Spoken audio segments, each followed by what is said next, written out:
The City Council Committee Administration Finance co-posted with the Committee of the Whole will meet remotely on Tuesday, June 8th, 2021 at 6 p.m. for the purpose of discussing the fiscal year 2022 operating budgets and capital improvement plans. Specific departments are listed below. Pursuant to Governor Baker's March 12th, 2020 order suspending certain provisions of the Open Meeting Law, General Law, Chapter 30A, Section 20, and the Governor's March 15th, 2020 order imposing strict limitation on the number of people that may gather in one place. This committee meeting will be conducted via remote participation to the greatest extent possible. Specific information and the general guidelines for remote participation by members of the public and/or parties with a right and/or requirement to attend this meeting can be found on the city's website at salem.com. No in-person attendance of members of the public will be permitted, but every effort will be made to ensure that the public can adequately access the proceedings in real time via technological means. In the event we are unable to do so, despite best efforts, we will post on the city's website an audio or video recording, transcript, or other comprehensive record of proceedings as soon as possible after the meeting. For this meeting, members of the public who wish to watch, listen, or provide comment may do so in the following manner by clicking the link on the city website for this to join the webinar and using the password 034778, or go directly to zoom.us/join, and the webinar ID is 869-1467-6697. There's also a toll-free number, and you can watch this live on SATV on channel 22. So, City Council Committee Administration Finance co-posted with the Committee of the Whole met remotely on Tuesday, June 8th, 2021 at 6 p.m. for the purpose of discussing the matters listed below. Notice this meeting was posted on June 3rd, 2021 at 11:39 a.m. This meeting is being recorded. Absent is Councilor Flynn, who is working his other city job tonight and is unavailable legally to do so. Also absent at this time from the committee is Councilor Dibble. Present from all other committee members are present, and present from the Committee of the Whole at this time are Councilors Morcillo and Prisnewski. We have the following matters as part of the fiscal year 2021 operating budget meetings and capital improvement plans for the following departments: Mayor, Legal, Solicitor, and Licensing; Human Resources for Admin, Workers' Comp, Unemployment, Group Insurance; IT and GIS with fixed costs; Assessor, Finance, Purchasing, Administration, and fixed costs; Treasurer, Administration, Debt Assessments, Pensions, Medicare, Municipal Insurance, Enterprise Funds, Sewer, Water Assessments, and short and long-term debt; Traffic and Parking, Budget Transfers out, and Capital Improvement Plans. We always, by tradition, do the Mayor and Finance last on these because, well, they're here for the duration regardless. So otherwise, we'll start out pretty much in the order that we have things here and start out with the Legal Department. So to kick that one off, Beth Rennard, our city solicitor, I see is there with a lovely blur background. Take it away, Beth. Hello. Good evening, everybody. So before you is the solicitor and the licensing board budgets. It's tab 10 for those with the books. Sorry to cut you off there.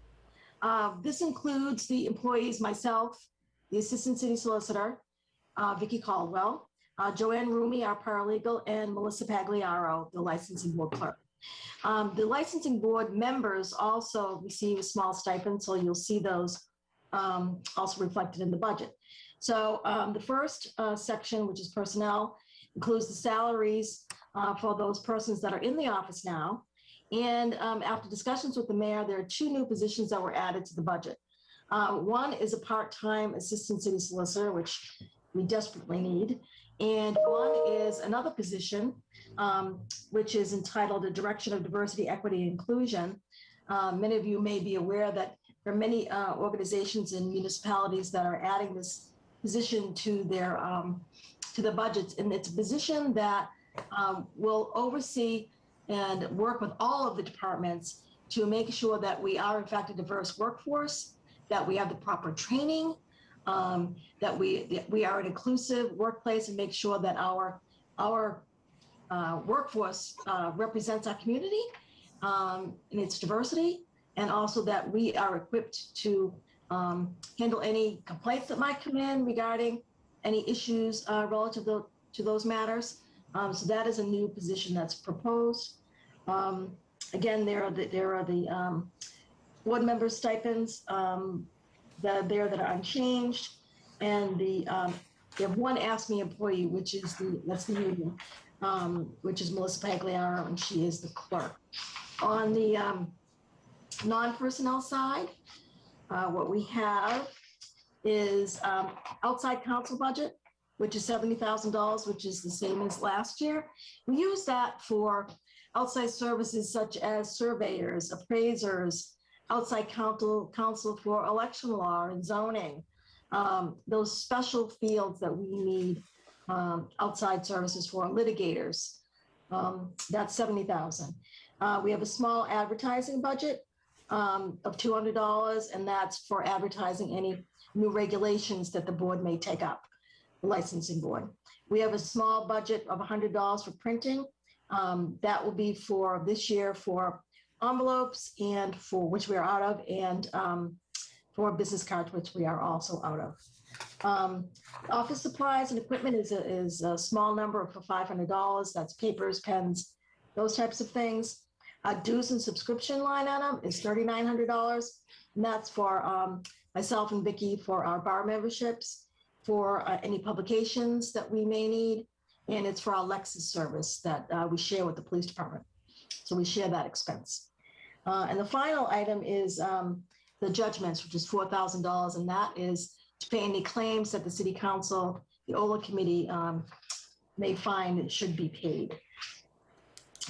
And the last, I don't know if you have this, but the last section that's new to my budget is the PEG Access Enterprise. And that is, there was a change in the law that requires that the money that you pay to Comcast for PEG Access gets funneled through the city and then sent off to Salem Access Television. So this is just, I'm gonna call it a clearinghouse for the funds that come in. We do get a portion of that money quarterly for the fiber equipment that we did install a couple of years ago at the various schools. So we get a portion of that, which is $31,250. Yeah, I recall creating that enterprise fund about a year ago. So. Right. So I'm available for questions. Okay. Also, let the record reflect that Councilor Dibble's now in the meeting. Any questions for Beth? Before we take questions, Councilor, is there a way I can be recognized just to? Yeah, absolutely. Go right ahead. Thanks. I just wanted to build off of the Race Equity Task Force recommendations. I think actually Councilor Posniewski and Councilor Riccardi are part of the RETF at present. And one of the recommendations coming out of that group's efforts will be a recommendation for somebody who can work in our city full time to address both address workplace related race equity trainings, to build a more inclusive work environment, to think about how we meet our goals to be a welcoming and inclusive city with respect to how we deliver city services. We really feel like if this is a space that we want to try and tackle more in with respect to equitable delivery of services, equitable organization in terms of not only the services we deliver, but the employees that we hire in the workplace environment we're creating, that and as well as there's a number of tasks and items that have coming out of the initial Race Equity Task Force assessment and the work that they're doing, that we're going to need some help and people to help drive that agenda. And the hope for here is that this position, funding for this position will be matched by state resources. So that we've worked with Senator Lovely's office to incorporate an earmark or a set aside within the state budget to help match these dollars that will enable us, we think, to both fund an individual and trainings and the like. I know the city of Beverly and the city of Lynn have both recently hired diversity, equity, and inclusion personnel within their city offices, city halls. And ideally, we'd love to be working on this as a region effectively as well, and join the ranks of communities that are truly trying to put action to their words and their values. So I just wanted to flag that as it is a new request that we haven't seen. Mm-hmm. So I saw that. My only question on that position, it's clearly a position whose time has come, and not just here, but around the Commonwealth. My only question on this is, why are we doing this out of legal rather than out of human resources? I mean, I would think it's more of an HR issue, but yeah, we thought about that. I guess I always think of our legal department of being the indicia of sort of a little bit more authority. That's not to say that HR doesn't have authority, because they do. But in a placeholder, Beth's the glue in City Hall. She does so much as in-house counsel, and as a former HR director, can kind of speak both of those languages. Okay. And so that was the theory, Counselor. Yeah, no, I mean, it's not an issue from my end. I was just mainly curious. It's a position that's worth putting into the, putting into the city. Just the question is, where is it on the org chart? And that's more of an executive decision at that point too. So, any questions so far, Councilor Riccardi? Thank you, Mr. Chair. I just wanted to, I guess, echo those comments. I also was wondering why it was under legal, but that makes sense. I do think it's a needed position, and I appreciate it being added to the budget this year as a member of the Race Equity Task Force. The undertaking that this new position is going to have is an enormous one. So I appreciate that we're putting value into it. My question was on the salary. I'm assuming there was an analysis done on with the other regional offices and those positions that are being created locally. So is this kind of comparable to those other new positions? Yeah, at least in the work that I'm familiar with. Some of them are higher, some of them are lower. This is a little bit in the middle. I will say that. And then with the matching, if we're able to get the matching resources from Senator Lovely's office, we'd obviously have some wiggle room, but we also want to fund the trainings and, I think form teams within our city to help support this work. One of the trainings that I've been involved in talk about, it's the idea of hiring a race equity task force person and then having them go off and do their work alone. Like, that's not the goal. It's really to bring the efforts of what a race equity task force an inclusion officer or this position could help us as a group and break up into divisions and hopefully work across city borders too. We're so pleased that we're all in this place at the same time in many respects. I mean, cities, I want to say, are in different places, but the hiring of personnel is relatively new in both Lynn and Beverly. And we think there's an opportunity for shared actions within our city hall environments as a way to also leverage, expertise that might exist across borders and work collaboratively. Any other questions for Beth? Councilor Dibble. Thank you, Mr. Chair. I have to agree with your comments earlier. I'm still curious, even after those comments, why it's not in human resources. I think it's somewhere that it should be. In fact, I think it's something that our existing department heads and our existing human resources department could handle without having to add to our city budget and bring on more employees. $75,000 for this director's position. It's odd that it's a director's position, but they're reporting to the director of solicitor, the city solicitor. But then also the part-time employee as well. I think that we're just continuing to spend way too much money, as I've said a couple times now. Our budget keeps going up, our taxes keep going up, our budget has gone up significantly the last couple of years. So I'd like to move that we, the position of $75,000 and the position of assistant city solicitor for $40,000, that'd be $115,000. I'd like to move that we that we reduce the solicitor's budget by $115,000 because I cannot line item those two items.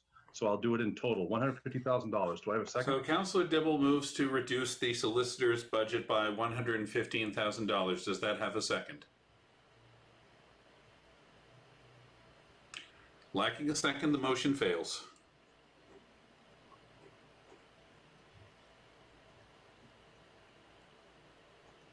Hold on.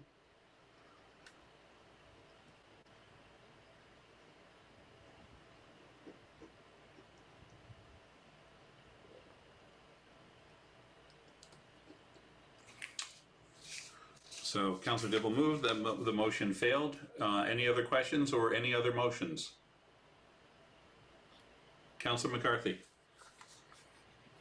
Thank you, Mr. Chair. Through you to the city solicitor, Beth. I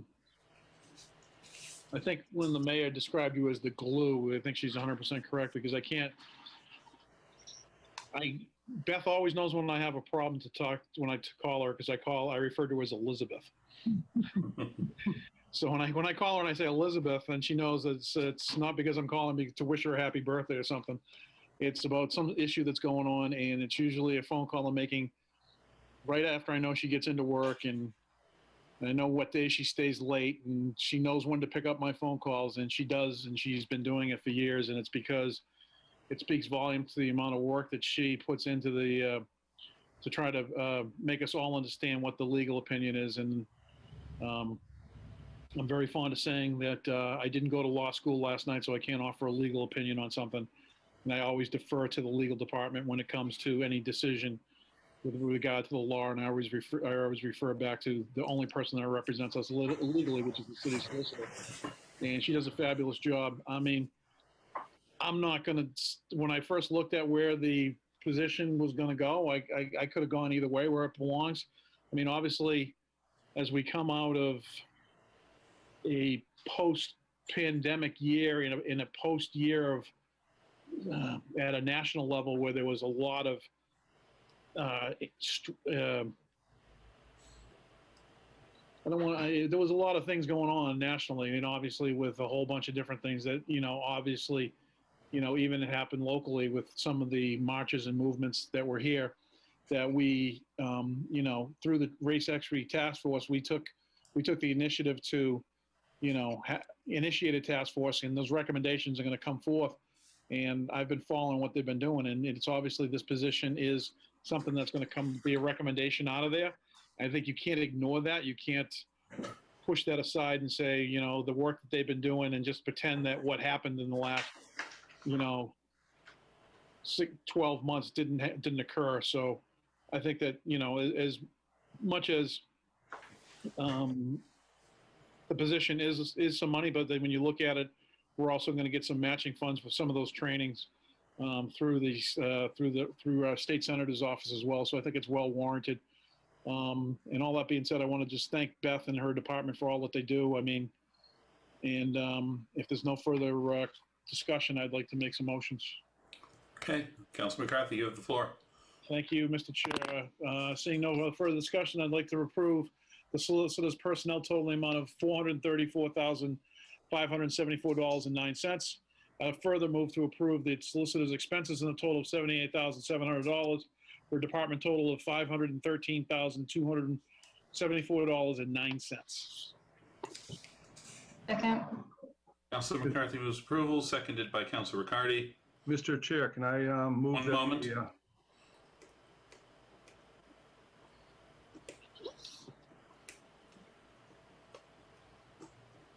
All right, Councilor Dibble. Thank you, Mr. Chair. I'd like to move that the question be divided so I can vote one way on one half and one in a different way on the other half. Councilor Dibble is moving to divide the question on between personnel and expenses. Do I have a second on that? Sure, I'll second. If that's the way he wants to vote on it, that's fine. All right, Councilor McCarthy is willing to second that. So I will take a hand vote on the motion to divide the question. All those in favor? Opposed? So, Councilor Riccardi, was that in favor or opposed? In favor. Okay, so hold on.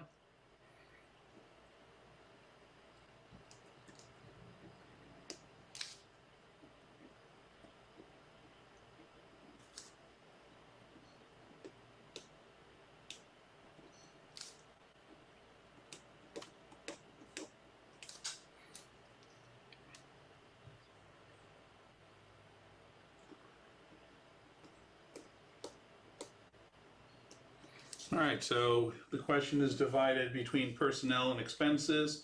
So can I have a motion for each, please? Councilor McCarthy. Thank you, Mr. Chair. I move that we approve the solicitor personnel in the amount of $434,574.09.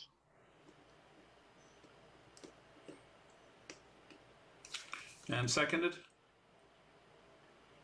Second. Okay.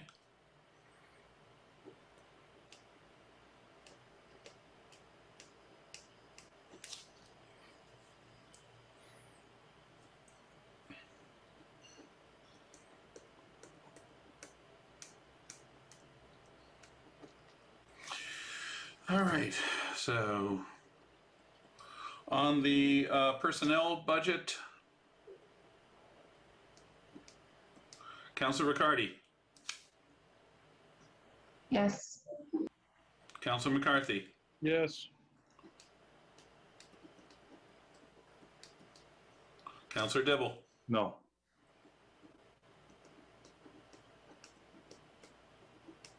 and myself, yes.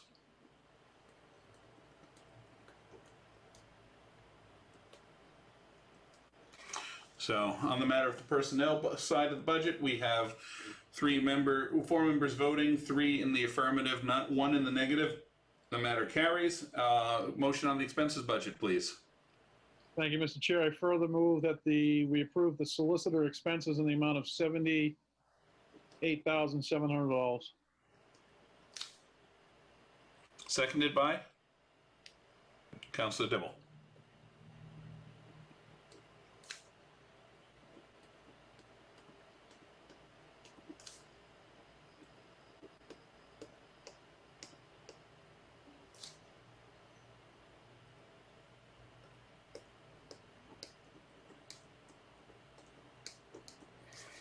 Okay, on the matter of the expenses budget of $78,700, Councilor Riccardi, Yes. Councilor McCarthy, Yes.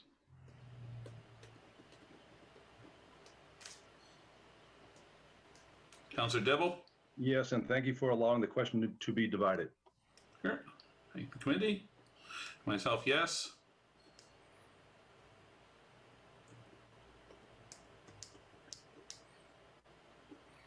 On the matter of the expenses budget, we have 4 councilors voting, 4 in the affirmative, none in the negative. The matter carries. We now still do have to do a vote on the department total at the end of that. Mr. Chairman, I move that we approve the department total in the amount of $513,274.09. Councilor McCarthy moves to approve the overall departmental total. Seconded. Seconded by Councilor Riccardi.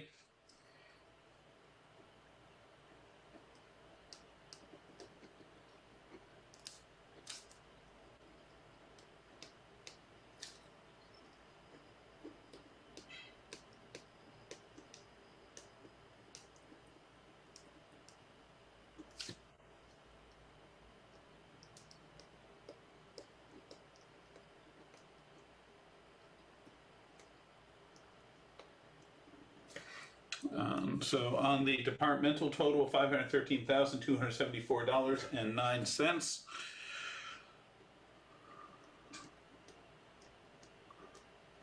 Councilor Riccardi, Yes. Councilor McCarthy, Yes. Councilor Dibble, No.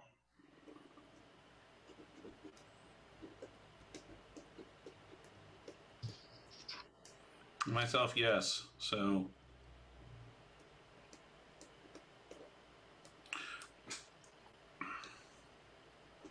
on the matter of the departmental total, the solicitor departmental total, we have 4 councilors voting, 3 in the affirmative, 1 in the negative. The matter carries. And now we have to do the access fund, which is down a few pages. It's the last page of the section, the PEG Access Enterprise.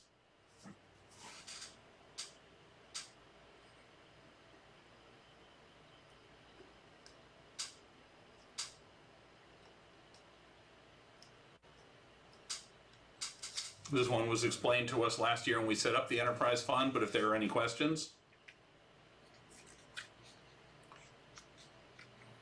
And if there are no questions, I'd like to see a member make a motion. Councilor McCarthy. I'll defer to Council Dibble, who has his hand up. All right, Councilor Dibble. Thank you, Mr. Chair. If we could just get a brief explanation of what this is for. I was not on ANF last year, I don't believe. Beth, do you want to go Sure. through it? So prior to 2020, fiscal year 2020, the money that you see on your Comcast bill that says PEG Access, which we negotiated a percentage go to fund PEG Access, was given right from Comcast to the Salem Access TV. the law changed and it required us to be the middleman to take the money in so that the city would be aware of the amount of funding that was coming in and what their expenses were, and then to submit that money to SATV. So this enterprise fund was set up so that we could take that money in. There's 31,250 that comes to the city. That's the city's portion of that. And then the rest gets, the SATV sends me a bill and we process it as an invoice. And it's equal to the amount that comes in from Comcast. So I guess we're a clearinghouse if you want to look at it that way. Councilor Dibble, you still have the floor. Thank you, Mr. Chair. I apologize for that. I don't remember it being called PEG, but I'm fully aware of the program, so I have no objections to this at all. Okay. So that said, do we have a motion from anybody? Councilor McCarthy. Thank you, Mr. Chair. I move that we approve the total proposed in the amount of $691,250. And second? Seconded by Councilor Riccardi.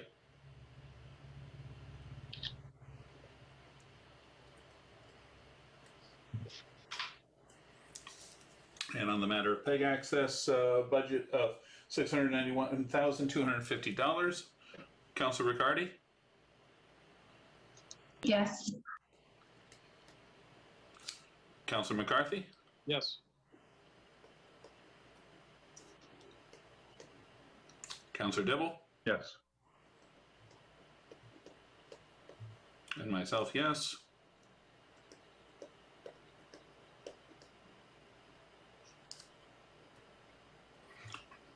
On the matter of the PEG Access Enterprise Fund, 4 councilors voting, 4 in the affirmative, none in the negative, the matter carries. Our next stop on our adventure for tonight is the Human Resources Department. So thank you, Beth. Thank you all.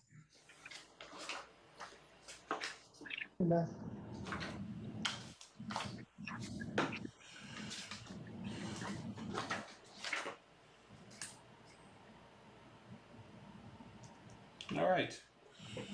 And there's Lisa How are you? up at the top of my screen. I know, everybody keeps moving around every once in a while. One of the things I dislike about Zoom, but Yeah, it's been a remarkably useful tool for the last year or so, but it's nice to see people in person like today. yes, that was actually very nice to see people in person. So Lisa, if you can hit us with this. Sure, I'd be happy to. So fortunately, I know all of you, so it's nice to see all of you, as Councilor Turiel said.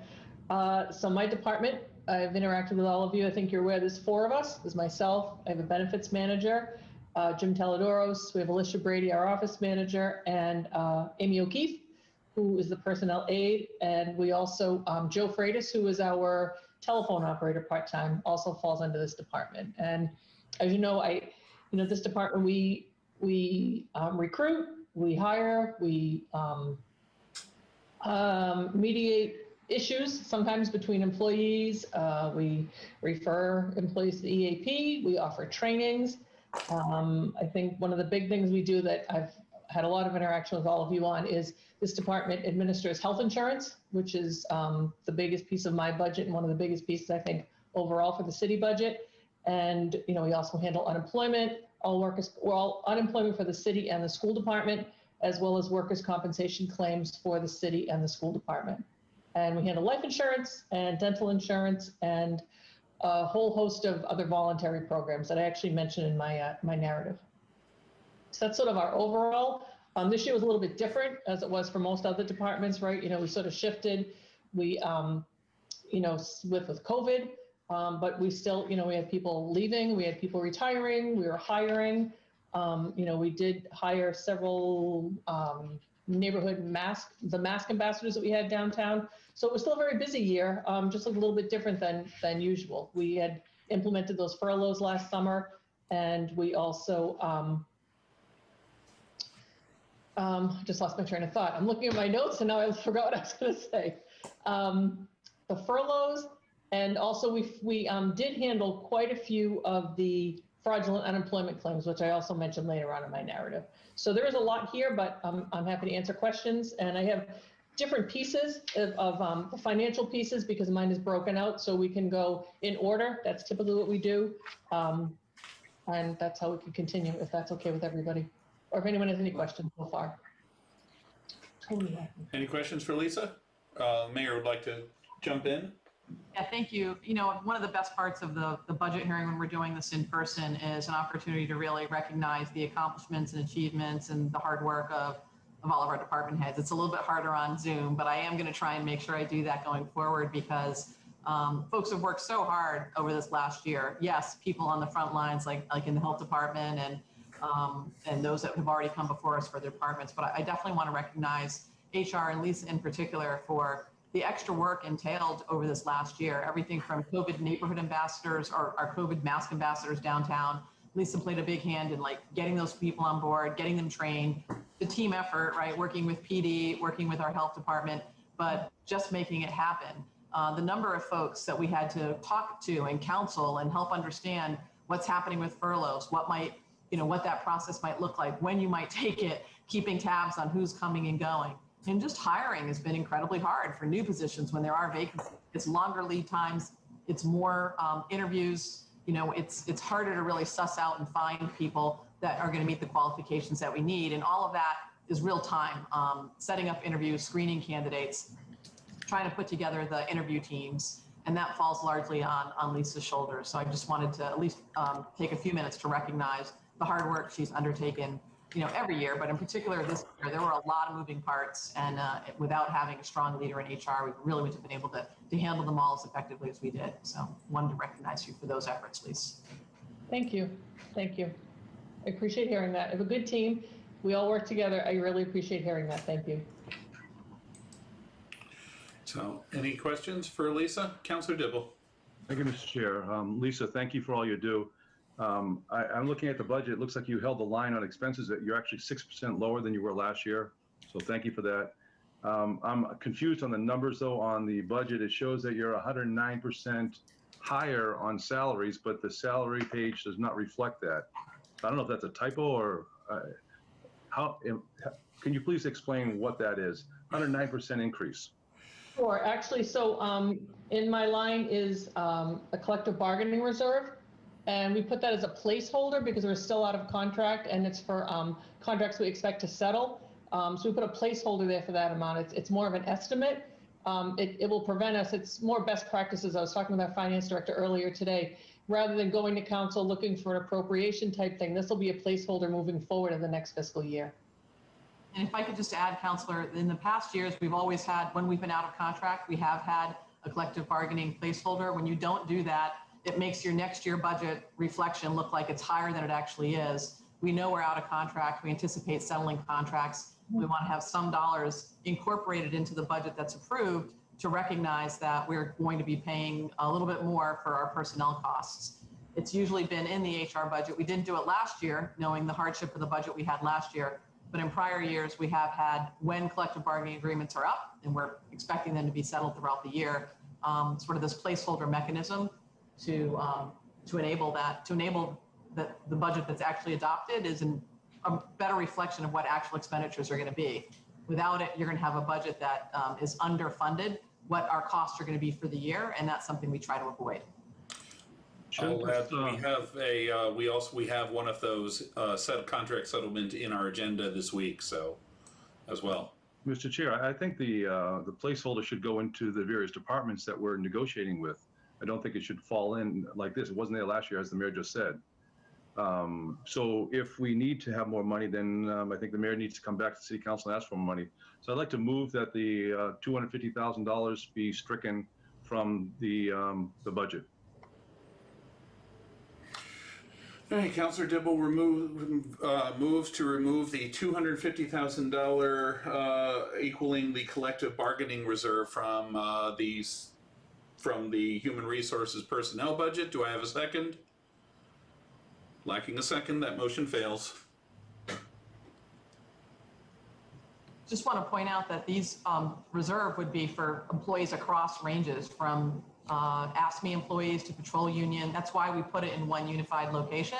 So it's clear that we have this, these dollars in one place. And then it is, in order to be used, it will come to the council as we transfer out to the various departments for increases. So you will see it. Yeah, point. Any transfers from this would be transferred to other budgets, so it's just coming from this department rather than from free cash. Councilor McCarthy. Yes, thank you. I mean, this has been something we've done in the past. I don't know why it's a surprise to the Ward 7 Council, but this is something we do because it's like playing poker. If you put a placeholder in every budget knowing what you're potentially going to try to bargain with them and how much money they can go for, then they know what they're going to go for. This is just a number that we assume every union in the city that is up for collective bargaining is going to come in and know that there's a group of money that we obviously going to allot to them. And it's usually, the mayor's done a great job trying to hold the line with human resources. It's anywhere from 1.5% to 2%. But you can't just assume that it's going to be, if you put a placeholder in one department and it doesn't utilize, then that money doesn't, then you're not at the liberty to move from one department to another in order to, if you assume that there was going to be 2% for the school department and then they negotiated something less, obviously in good faith, but then there's money in that account, then you can't sweep the money out of that account to deal with the fire department or the police department that may have come in more, but you don't have the funds available because you allocated to each individual account. This way it's in one spot and you can sweep the money as needed in order to compensate our unions. And let's not be naive about the fact that those conversations are contractual conversations that go with the administration. The administration is the only entity that is allowed to negotiate union contracts. So this just puts all the money in one spot where then it can be allocated from, as opposed to trying to, figure out exactly how much money is going to be for each one. And if you don't do it that way, then you can't sweep the money back until the end of the next fiscal year. Then it will go back into free cash. So it's just an accounting method, and we've done it in the past. I don't understand what the issue is. Any other question or discussion of that?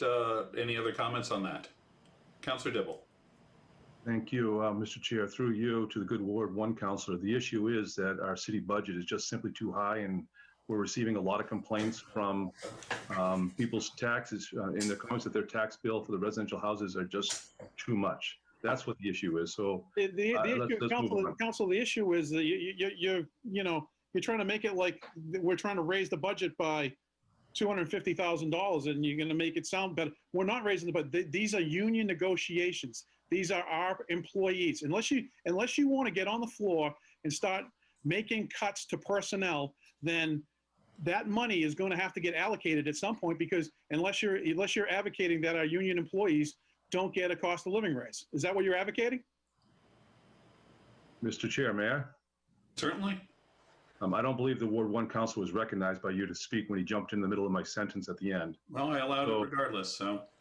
So with that, to the Ward 1 councilor, you know fully better than anybody here that you can't make line item cuts to anything in this whole budget.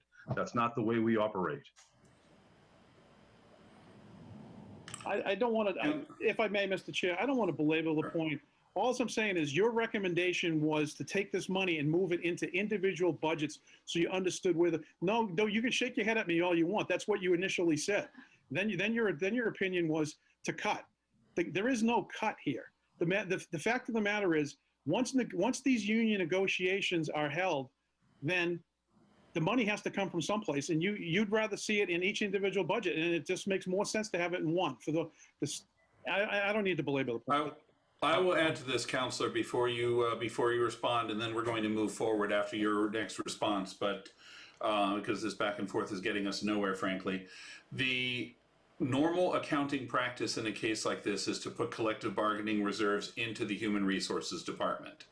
This past year, we did not do a reserve that I recall, and that was because essentially of COVID. So we have a settled contract that for some of our public safety employees that on the in the fire department that is coming before us in this week's agenda that I've read, and that is approximately, I believe, $200,000. That is coming from free cash rather than out of a collective bargaining reserve, because in this particular case we did not put any collective bargaining reserves in this past year. But like I said, as normal practice in our union years has been to put this in HR, and then when those contracts are settled, that money is then transferred to the departments accordingly. If there is any of that is unspent, that is swept back into free cash at the end of the year. That's been the practice for 8 out of the 9 budgets that I have participated in so far, and for reasons of kind of extraordinary circumstance, we didn't do that last year. So if you want to respond one final time before we go forward. Thank you, Mr. Chair. Very briefly, through you to the Ward 1 counselor, if you were to go back and watch the video, you would see that I said that it would make more sense if the $250,000 were divided between the budgets. I understand that now, but I also suggested that perhaps it should be stricken out of the budget and the mayor come back to us when more money is needed for the negotiations. Yes, the mayor will be coming back to us in order to transfer this to any departments accordingly. Again, this is due to this is because of accounting practice. This is not because of putting money. I'll recognize our finance director, Anna Friedman. Thank you, Mr. Chair. I just wanted to potentially help provide some clarification from the committee on this. Can folks hear me okay? I just want to make sure that my camera. Yep, you're fine. Okay, thank you. So just in case this is helpful, the approach that is represented in the mayor's budget is consistent with how other communities do this as well. One of the reasons why it's important to put it in upfront at the beginning of the budget cycle is because it's typically not best financial practice to be appropriating mid-year from stabilization funds or free cash, because then your budget doesn't reflect the true costs of the personnel costs that need to be accommodated when contracts are settled during the fiscal year. And so, as the chair noted, this is consistent with my experience that I've seen in other communities where the first year of the contract, you typically try to utilize a reserve that usually lives in HR or somewhere similar. And once that first year is settled, those appropriations would then be transferred to those departments, and then it would going forward live for any future years of those contracts. Those departments would reflect, if it was a multi-year contract, year 2, year 3, et cetera, would be reflected within those departments. But typically, in those out years and those contract years where they're out, that first year is sort of that placeholder would be accommodated in a reserve such as this. So I just wanted to let the community know that this approach is something that I know other communities do as well, and it's because you want to make sure that you're sort of showing up front the cost of the expected personnel costs for the year, and trying not to tap into your community's stabilization fund. This is sort of the reserve rather than the community's actual sort of rainy day fund for this type of cost. Thank you. Thank you. Any further questions on the HR administration budget? And if there are none, I would look to Councilor McCarthy. Thank you, Mr. Chair. If there's no further questions, I move that we approve the HR personnel total in the amount of $520,744.76. I further move that we approve HR expenses in the amount of $22,500 for a departmental total of $543,244.76. Second it. Okay, thank you. Councilor McCarthy moves approval of the departmental budget of $543,244.76, seconded by Councilor Dibble.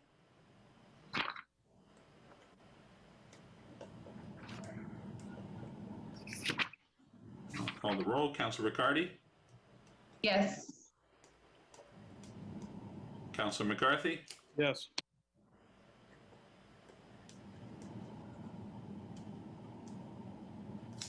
Councilor Dibble? Yes.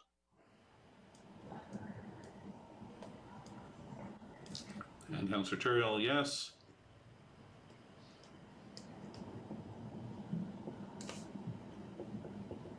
On the matter of the Human Resources Administrative Budget, we have 4 councilors voting, 4 in the affirmative, none in the negative. The matter carries.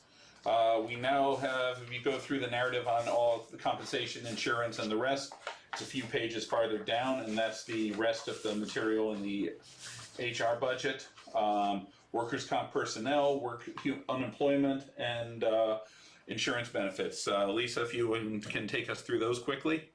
Sure. So the first one is the workers' compensation. As you know, prior to 7/1 of 2008, the city was self-insured for workers' comp. We have been with Maya, which has worked out really well since then.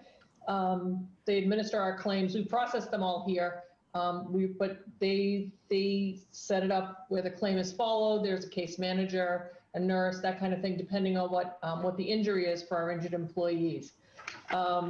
So but we do have people that are still on permanent and total disability that are collecting workers' compensation that we are still responsible for. We call those tail claims. Those are pre-Maya. So that's the first piece under the workers' compensation section. So those are wages that are paid to former employees of the city as well as the school department who were injured on the job prior to our enrollment with Maya in 2008. And so there's a salary line for that.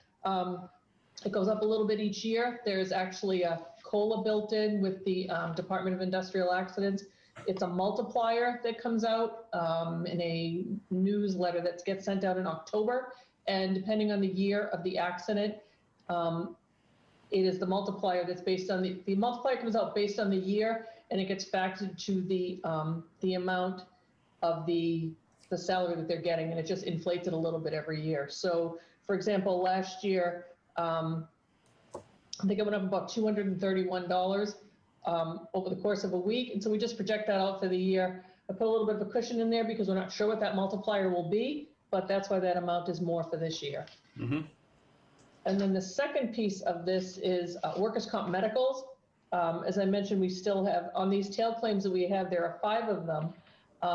Any medical expenses we're still responsible to pay for. So most of those are some co-pays and some, not deductibles, but some co-pays and some procedures. I have it as conservatively at $5,000. That seems to have worked for us over the last couple of years. And I expect that'll be okay. There are times though that something could come up that we're just unaware of because we're not really we don't administer these claims as much of a hands-on as Maya has with our current claims. We are in contact with people, and if we have been asked to pay for any kind or be responsible for any type of a surgery or any kind of a procedure, we negotiate and go with the DIA rate so that we are making sure we get, we pay an appropriate amount as opposed to sort of a market rate, I guess is the way to say it. And then the final piece of this is our workers' compensation premium that we pay to Maya. It went up a little this year. And how they calculate that is they take an estimated payroll and then they multiply it by what's called a risk code or a class code. And then they added what's called a mod. And that is our experience based on the prior 3 years, not including the current year. So when we have a good year, it'll at least carry with us for a couple of years. And if we have a bad year, which we've seen in the past, it will also carry with us for a couple of years. So that is Workers' Comp 101.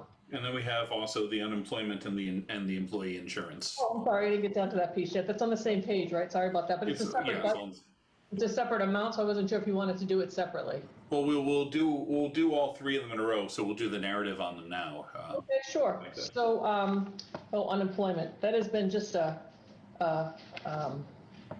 it's a busy year for unemployment. I don't know if I spoke with many of you, some of you. I know one council is here. We've spoken a couple of times. This is the year of fraudulent claims.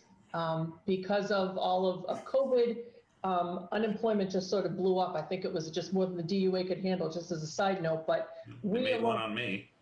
I'm sorry? I remember they made one on me. That's right. I mean, I had one on myself. I think the mayor had one. I mean, I think everyone here knows Councilor McCarthy. I think everyone here either knows someone or at least experienced it on their own. And it was just because of COVID, it just exploded. We here processed probably over 300 claims. And what would happen is there may be probably 200 employees between the city and the school that were affected. But every time you respond to a claim, it would generate a response like a monetary determination or a wage. And any of you that own your own business, you're probably aware of that. But anyway, so we processed them. What has happened now is they're finally sort of shaking out. Like I said, DUA kind of exploded. A few months, when this first happened, we got a bill for close to $300,000 because it was all of the fraudulent charges, plus all of the amounts of the, including the extra $600, and also including the amounts that the federal government was supposed to pay half of. So we're sort of watching that all shake out. And so despite the, sort of the uptick and the higher unemployment rate, it is leveling off. I checked it online today, but I'm comfortable with the $300,000 because the credits and all of the fraudulent claims and the charges are sort of falling off our bill, and so we'll be well within this amount. I'm very comfortable with this amount. Thank you. And then last on the employee insurance. Yeah, so we are with the Group Insurance Commission. We have been since July of 2012. This is our last year, just to give you a little bit of a background. The rate increase this year is about an average of 5.2%. Some plans went up more, some not so much. But we are working with our Public Employee Committee, which is made up of union representatives and a retiree representative, along with myself. And what we're doing is we're in our last year. We are looking at our utilization. So we are going to decide this year if we will be in the GIC again next year. So we'll look at our utilization, we'll go out to bid, and we will see if we are attractive to another carrier. And it's prudent to do so. I mean, we're required to do it, and we're doing our due diligence. We're just not sure what will happen. Utilization may have gone down this past year because, as we're hearing, people didn't go to the doctor, right, during COVID.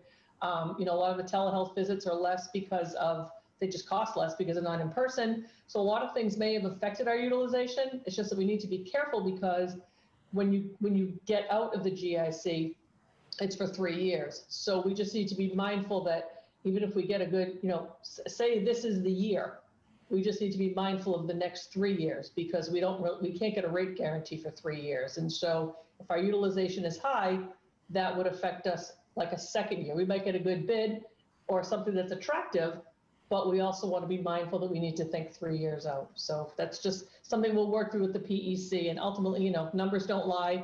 We'll go out to bid, and we could be talking about a very different carrier next year at this time.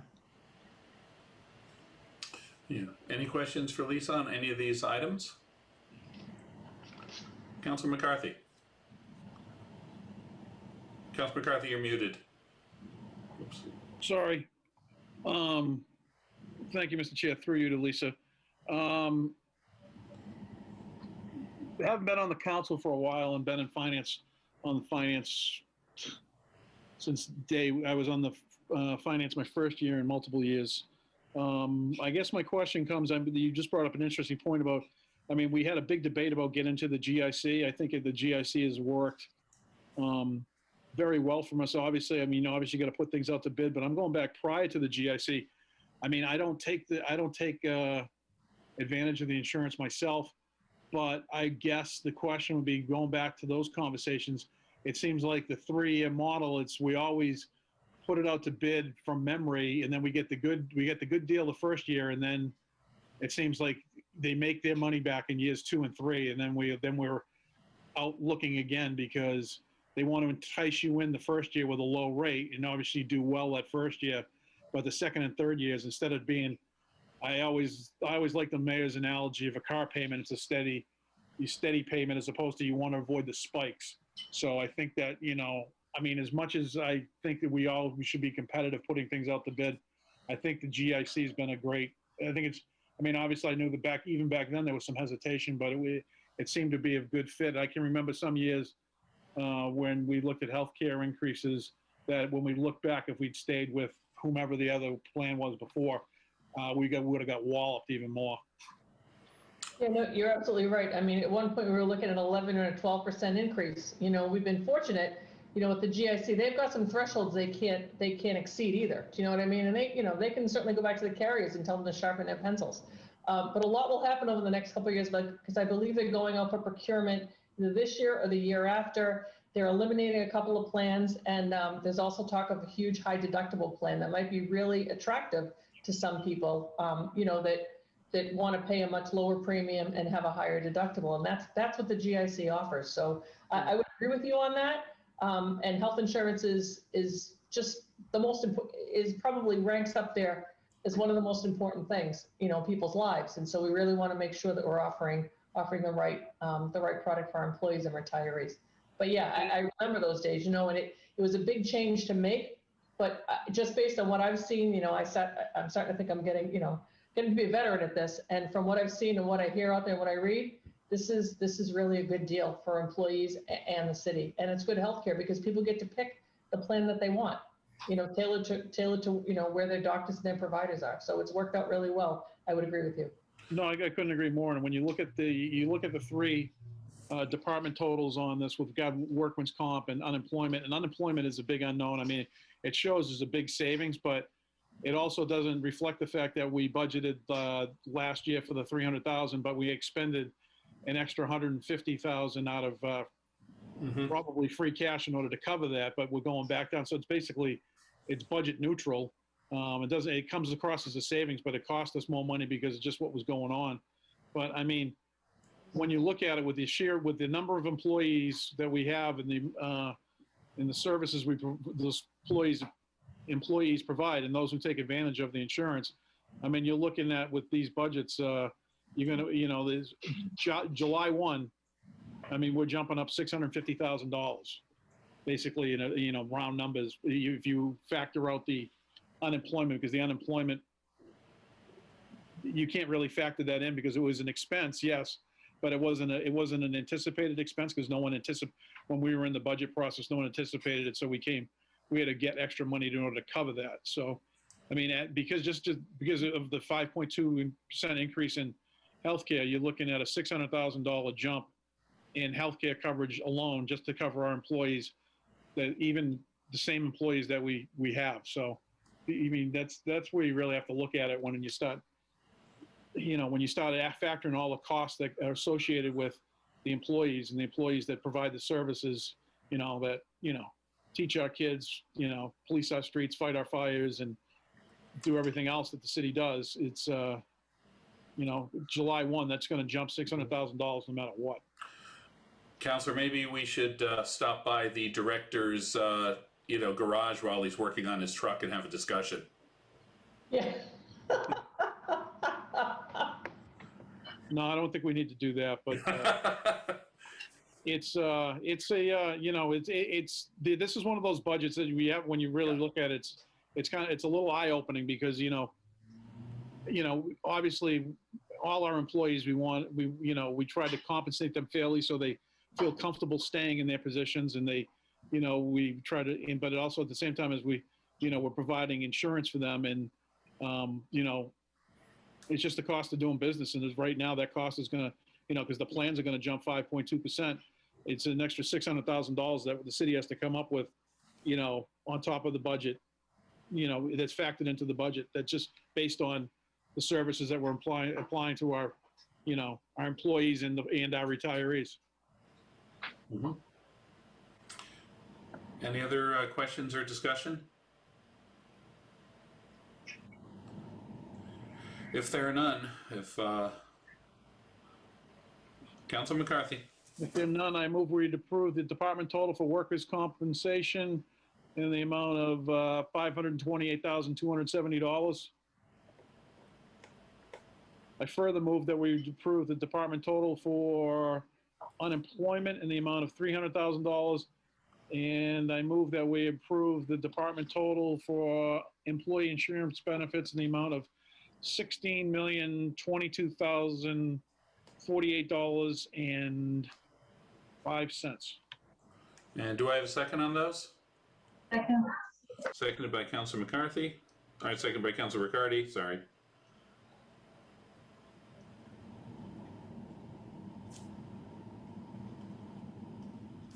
So these are 3 votes. We just have to write them all down.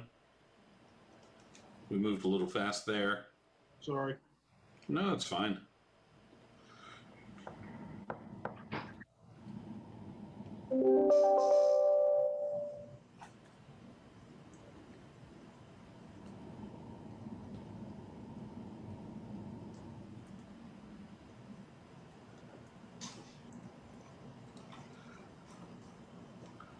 So first, as a group, we vote on the workers' comp department total of $528,270. All these motions were moved for approval by Councilor McCarthy and seconded by Councilor Riccardi.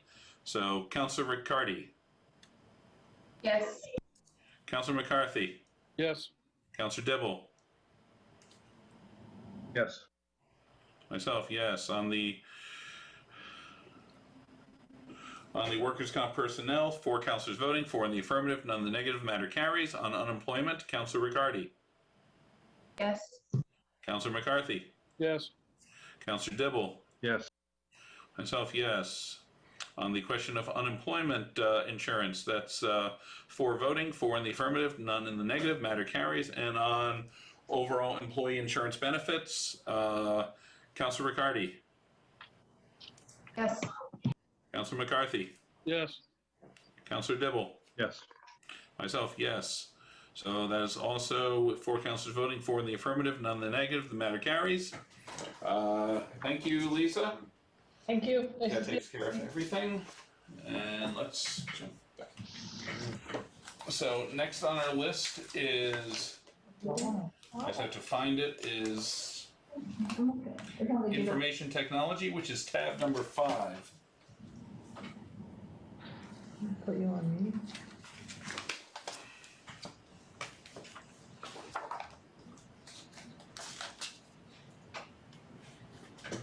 All right.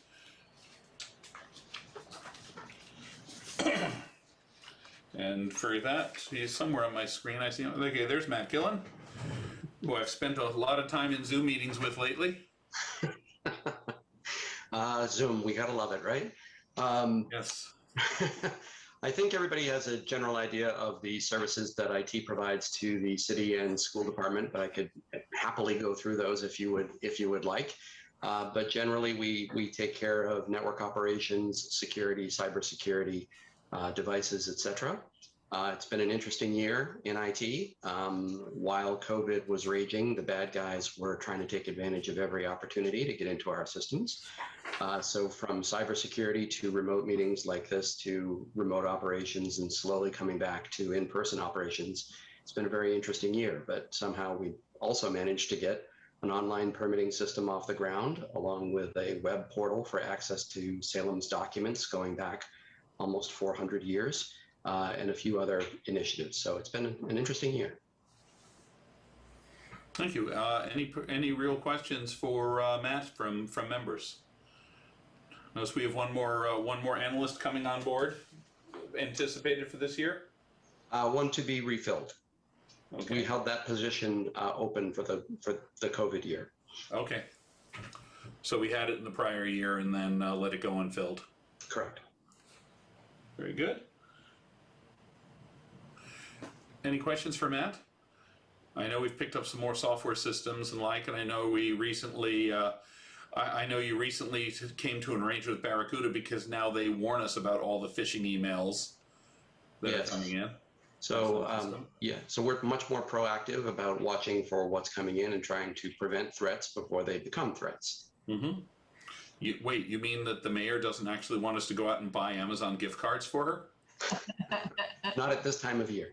I just got another one of those today. Yep. I like getting the alerts that show them because it's what I do for a living too. I then go in and wind up looking at the email in my junk folder and looking at all the headers and stuff and figuring out where it came from because, you know, this, like I said, this is what I do. So.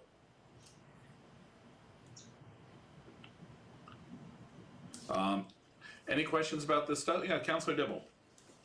Thank you, Mr. Chair. If there were no other questions, I'd like to motion to approve the personnel amount of $790,415 and non-personal amount and the amount of $44,150 for a total departmental amount of $834,565. That's, I don't think you're looking at the right one, Councilor.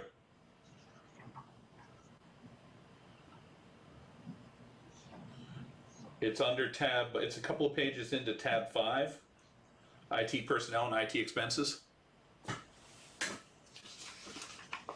Those are the amounts shown in my tab 5, Counselor. I have the total. Yeah, Councilor McCarthy?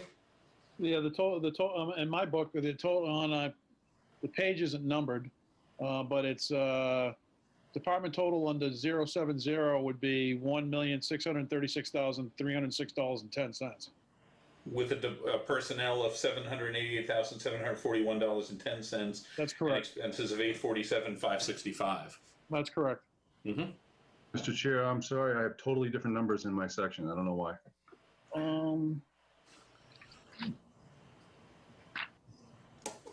Mayor, something you wanted to add there? Councilor Dibble, you need to go back a page. It's the second page in IT. It's on page 2 of IT. You go back, the totals are on that page. While Councilor Dibble is looking at that, or Ms. Friedman, Anna, did you have something you wanted to offer? To potentially help clarify the issue, there are the cover, sort of the summary page for the expenditures for the IT department. The fixed costs are included in that same summary page, which we'll get that fixed for next year because that I think is leading to the confusion. But if you flip further in, you'll likely note that the fixed costs would have a separate detail sheet, and I believe that's where The last page of that. Yeah, and I think that cover, that first summary I see. is leading to the confusion because it's actually grouped the fixed costs in with the underlying other expenses, Yep. which I believe is causing the discrepancy. Internet services and phone service. Yeah, most phone services used to be under purchasing. Yeah, I think the last 2 lines Yeah. on that summary page, I believe, are included in a separate detailed sheet, which is Yeah, no, I get it. the last 2 pages. Chair, may I reframe I my see motion? what it is here, yeah. So to just go through the correction here is the total fixed costs are the total fixed costs that appear here on that last page of the section. There are some other items that are in addition to that on the IT expenses side. So it's not a separate expense. It's just that last page has the fixed costs and the phone reoccurring and other fixed costs, and it's in there under expenses along with the other expenses. So it's on. So everything that was on that last page is on page 2 as well. Councilor Dibble. Thank you, Mr. Chair. I'd like to reframe my motion, please, if I may. Absolutely. I'd like to move to approve the personnel budget in the amount of $788,741.10 and non-personal in the amount of $847,565 for a total budget, departmental budget of $1,636,306.10. Okay. Councilor Dibble moves approval. Seconded. Second. Seconded by McCarthy.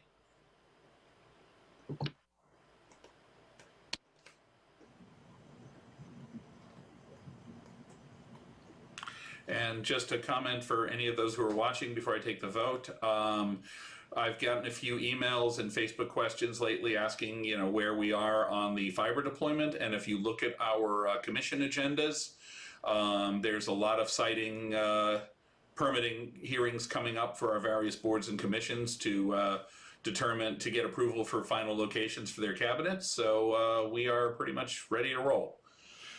So Councilor Dibble moves approval of the personnel and expenses budgets for a total of $1,636,306.10, seconded by Councilor McCarthy. Seeing no further discussion. Councilor Riccardi. Yes. Councilor McCarthy. Yes. Councilor Dibble. Yes.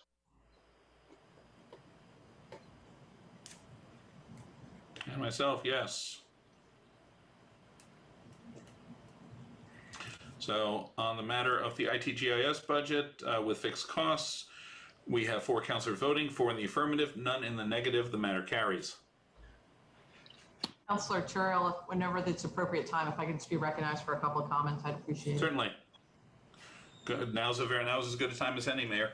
Before Matt signs off, I just want to thank him for all the work. Again, I know it's not been a normal year for anyone, but there have been certain departments that have just taken on more of a workload. I put IT in that category. The whole conversion to all of our public meetings in Zoom, getting our staff trained, making sure we had adequate equipment for people who are now going to be forced to working from home while City Hall was closed. While the building was closed, City Hall offices were still open, so we were all trying to be as responsive as we possibly could be.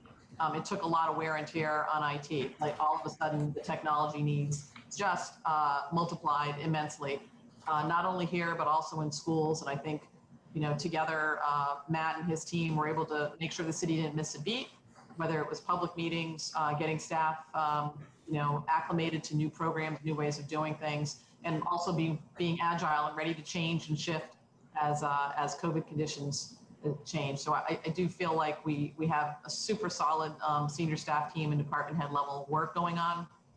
But there were times during this last year where there was just, we told Matt he was wearing a cape between trying to keep out people from entering into our system and causing mayhem, and also supporting folks with technology needs and building out a system that we could use for much longer than any of us would have liked, as we're still on it right now. Was really key, and it hasn't stopped yet, right? What happens next, the iteration of hybrid meetings and the like. So I want to thank you, Matt, for all the work that has been going on for the last year, and I know the work yet to come as well. Thank you, Mayor. Yeah, I will ditto that. I've worked with the IT department a lot over the last year, and a little bit of the troubleshooting, some of the stuff that's gone on that we've been doing. And additionally, I remember sitting in council chambers with everybody trying to figure out how to get the very first remote meeting going last year. And then I shunted myself off to the ante room with a bad Wi-Fi signal to make the whole thing, try and help make the whole thing work. So I've enjoyed being free additional labor for the IT department on occasion, and I actually saw Ollie in person very briefly the other day. That was nice, and so it's nice that you guys did a lot of work that nobody will ever really realize that you did over the last year. So we're telling you about it now. Thanks a lot. Thank you. Thank you. He installed Zoom on my computer that day. Mm-hmm. And now you are one. Now we had no idea what Zoom was, and we're all like looking at each other, trying to figure out how we were going to do our first remote meeting. But I agree. Thank you, Matt, for everything you've done over this last year. Thank you, sir. Thank you. I look forward to us figuring out how we can hopefully blend in some of these things into our normal meetings once we come back into the chambers soon. So, make the whole thing work. And I'm sure you've probably almost already figured it out. So we're close. Very good. Thank you all. Good night. Right. Next, we're going to do the assessors department. And okay, can you hear me? We have Steve Cortez, our acting city assessor. No offense, Steve, we miss Deb. I do too. Yeah, I'm sure. All right, so I'll start with saying hello first. I'd like to introduce myself. My name is Stephen Cortez. I'm the new acting director of assessing. Previously, I was an assistant assessor here in the city of Salem. I've been with the city for almost 10 years now, and although my role was more in the background, some of you might recognize me for inspecting either your house or your business. So I'm excited to take on this new role and look forward to continuing the hard work my predecessor Deb Jackson exemplified. The duties and responsibilities of the assessing department remains essentially the same from year to year. Last year was a certification year, so the contracted services line is not as high as it was from last year. This line covers the vendor services, which the bulk of it is for our computer software system support. We have to estimate what that cost is going to be, and as that fee goes up every year, sometime after the new fiscal year begins. The remainder of the contracted services goes to the annual GIS enhancement contract edition, a computer mass appraisal software review and updating, additional appraisal analysis and valuations of 3 utility companies in Salem, which are Mass Electric, National Grid, and the New England Power Company. The office supplies, printing and binding, and the state travel meeting lines have not changed from last year.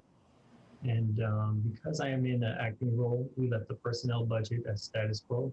as we sort out the position in the upcoming months. And we also intend to hire an assistant assessor to replace the position I held prior.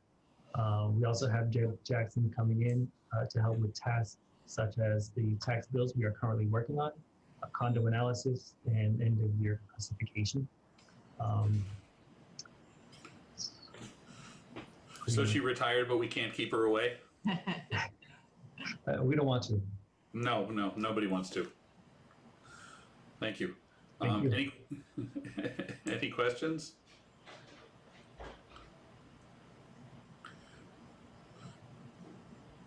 Don't all raise your hands at once. Or any comments from Councilor McCarthy. Thank you, Mr. Chair. Through you to Stephen. Stephen, thank you for stepping up. I mean, obviously, Deb is. I've known Deb for a lot of years, and Deb did a fabulous job, and I'm going to miss her when we do. We set the tax rate coming into the year, tax rate 101, and she does her slideshow. I hope she left it and didn't take it with her. But obviously, I think that I mean your department. You know, you said it. This is a year that last year you did certification, so your contracted services are down. Basically, other than that, then some contractual increases in waiting to fill a position. It looks pretty. I mean, it shows as a slightly underfunded, slightly below on your budget, but it seems like you guys are holding the line. So I want to commend you for the work you're doing, because it's hard to step into Phil's shoes in the middle of something, and then obviously then they threw you, I'm sure Deb helped you, but threw you into the budget process as well. So good for you for filling in, and then hopefully we can, your department will continue to do what it does, because you guys do a fabulous job. But thank you for all your efforts, and to all your staff as well. And if you could pass that along, thank you. Thank you, I will. If I might, I just want to thank Stephen for stepping up. He's been a valued member of the department, but this is a new role for him in the directorship role. And he's really, I think, just done a terrific job transitioning to taking on these additional responsibilities, seeking help when needed and when necessary, and really pulling together the whole staff in the department to support his rise to this position. So we're looking forward to continuing to work with him, support him in this growth opportunity, and value him wanting to take on a leadership role as a department head here in this very busy, but very well-run department. So thank you, Stephen. Thank you. Thank you. Any further discussion? If there is none, if there's no discussion or comments, I'd look for a motion. Councilor McCarthy. Thank you, Mr. Chair. Seeing no further discussion, I move that we approve assessors personnel in the amount of $328,792.47. I further move that we approve assessors expenses in the amount of $39,900 for a department total of $368,692.47. Okay, I have a second. Seconded by Councilor Riccardi.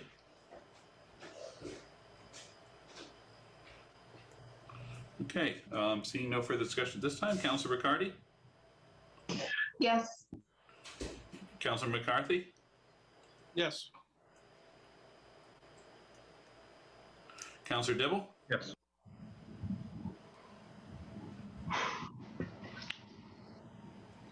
and myself, yes.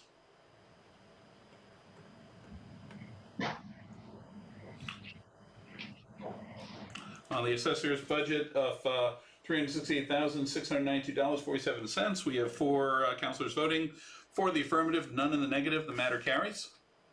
Thanks, Steve. Good luck filling the shoes. Thank you so much. Thank you. On the next one, I'll ask a question of the mayor and our finance director. I know purchasing is in the transition right now. I assume at this time that's being handled by the finance department directly?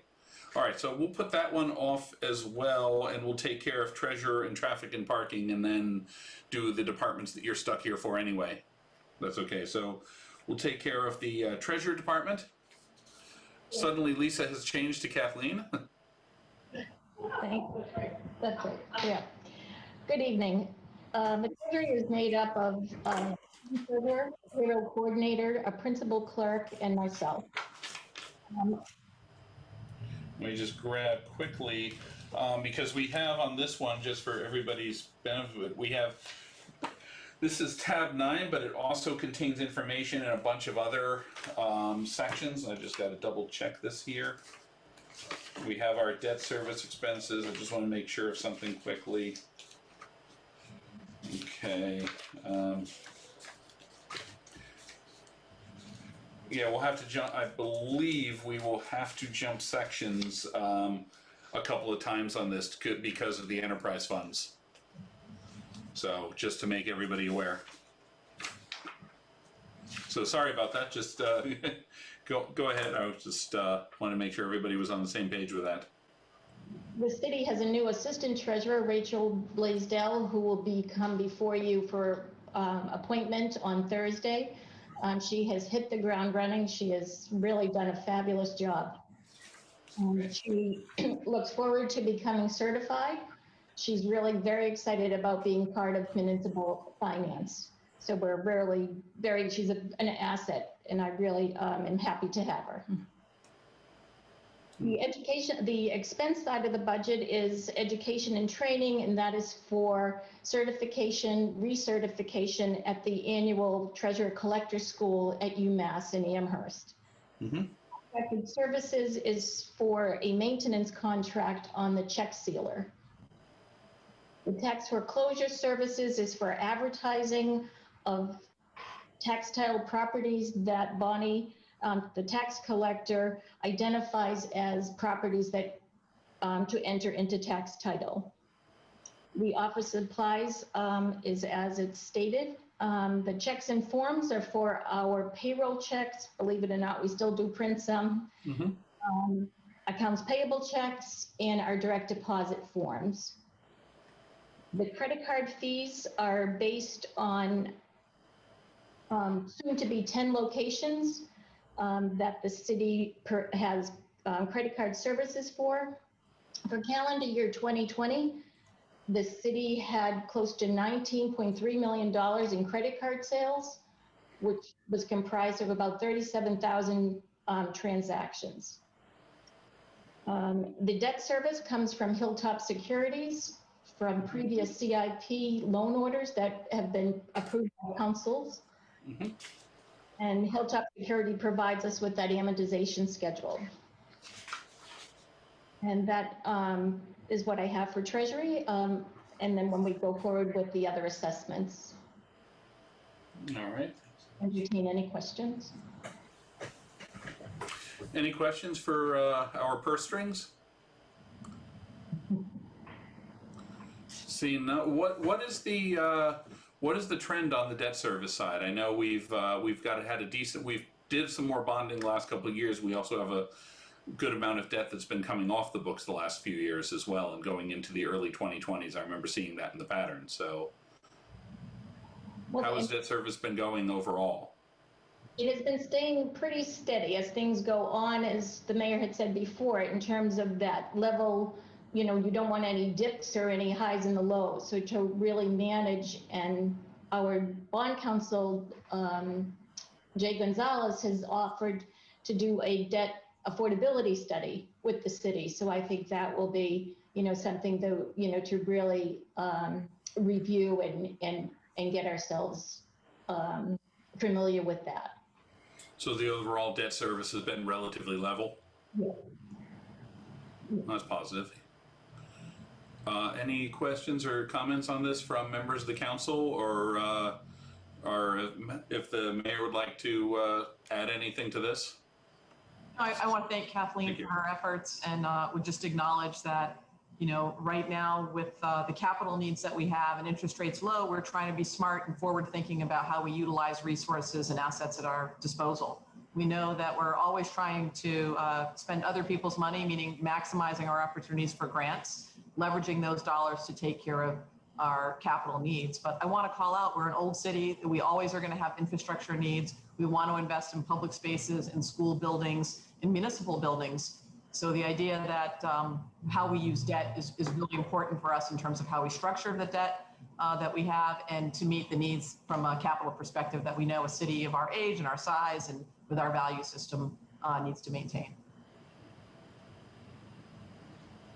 Thank you. Any other questions or comments from members of the committee, or there's still a couple of members of the council on here as well in this? And I see Stella in the background. Hi, Stella. So let the record reflect that Councilor Riccardi's daughter has come to visit us, and it's nice to have some company. So if there's no other comments, I'd ask for a motion from a member.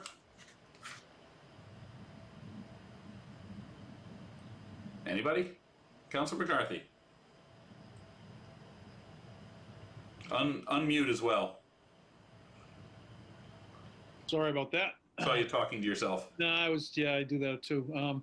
Thank you, Mr. Chair, and thank you to Kathleen for your presentation. I mean, obviously, when you look through the debt service expenses, it's nice to see them that they've kind of leveled off and stayed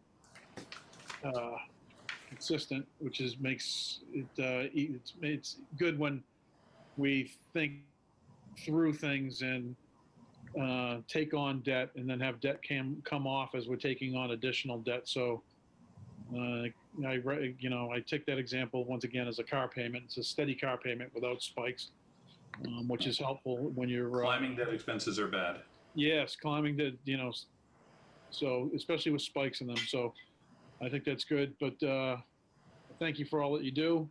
I do miss my paper paycheck, though. I wanted to go on record as saying that because that was my way of going into the clerk's office and being seen and go in and grab my mail and get my check. And then that's how I got to know all the tellers at the bank because I still got a paper check. And so, yeah, I missed that ability to see the tellers at the bank, but I understand that.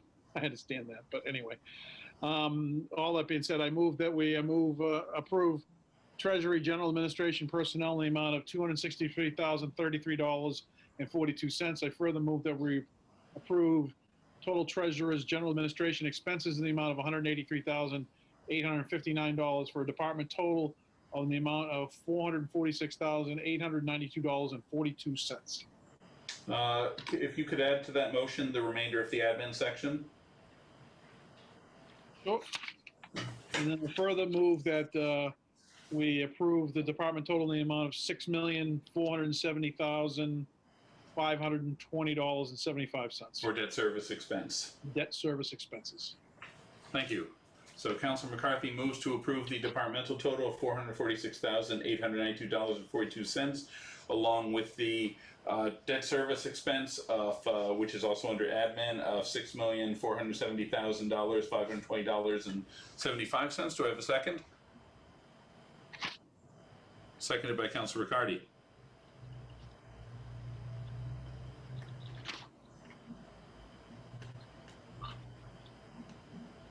Seeing no further discussion on that part, Councilor Riccardi? Yes. Councilor McCarthy? Yes. Councilor Dibble? Yes. Myself, yes. On the Treasurer General Administration and debt service budget, we have 4 councilors voting, 4 in the affirmative, none in the negative. The matter carries. Now go forward a couple of pages to long-term debt service and borrowings. Actually, short-term debt interest expenses is our next category. And with lacking the page number, I can't tell you exactly which page number it is. A few pages down. It's got 5 items on it, or 4 items on it. Short-term debt interest. We all found that page? Yep. Okay, any questions on that? I have one comment in reference to the CIP 2021. Sure. You'll see that there aren't any leases there because those vehicles were they're comprised in the borrowing of a bond or a band. Okay. The general fund.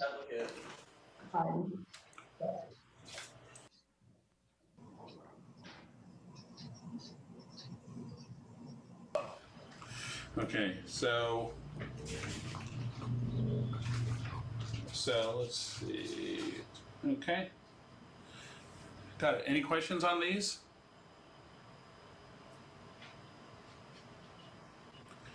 If there are none, I'll look for a motion. Otherwise, Councilor McCarthy. If there are no questions, I move that we approve the department total for short-term debt, interest, and expenses in the amount of $937,829.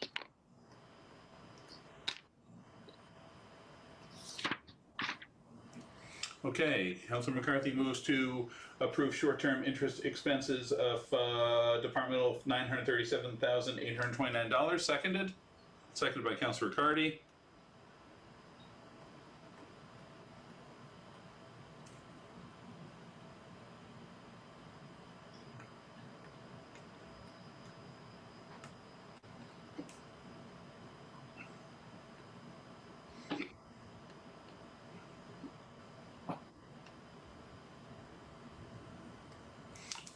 Seeing no further discussion, Councilor Riccardi.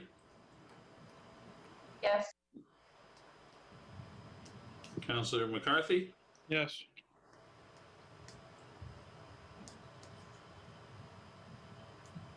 Councilor Dibble. Yes.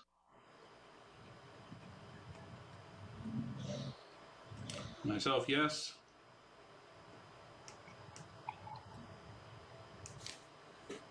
So on short-term debt interest expenses, we have 4 councilors voting, 4 in the affirmative, none in the negative. The matter carries. We now jump forward a couple of pages to assessments. The first assessment is for the Essex North Shore Agricultural Technical School District, of which the city has 181 students. So this assessment is based on enrollment effective October. Yep. It says, as we refer to it, the state giveth and the state taketh away.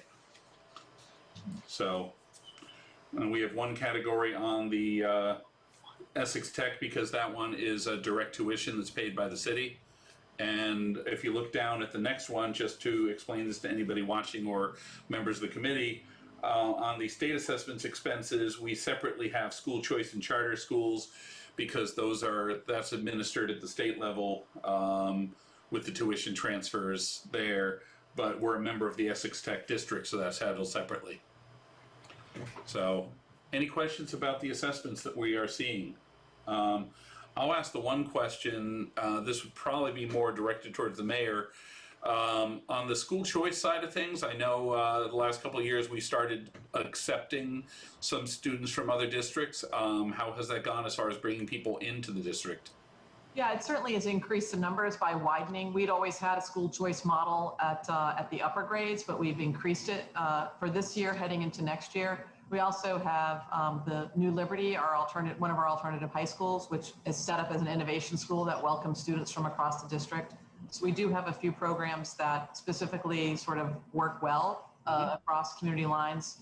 The high school we've seen, I want to say less than a dozen in terms of additional students coming in. But this is the first year we've increased and widened that to a larger number of grades. And I want to be clear, this isn't something we're marketing to other communities. We do have some capacity within our schools. And we know that oftentimes families, due to housing costs, are moving from city to city. You may be in Salem and then in Peabody or Lynn or Beverly. And we feel like this is one way to better serve families. If you're in a school district and are happy there and have the ability to get here, you're on your own for transportation with respect to school choice. We want to enable that to occur, knowing that we have folks who are here for a year, leave for a year, come back for a year, maybe staying with family. So as a means to try and better address the housing shortage and crisis, to enable you to stay in one school district, keep some stability there.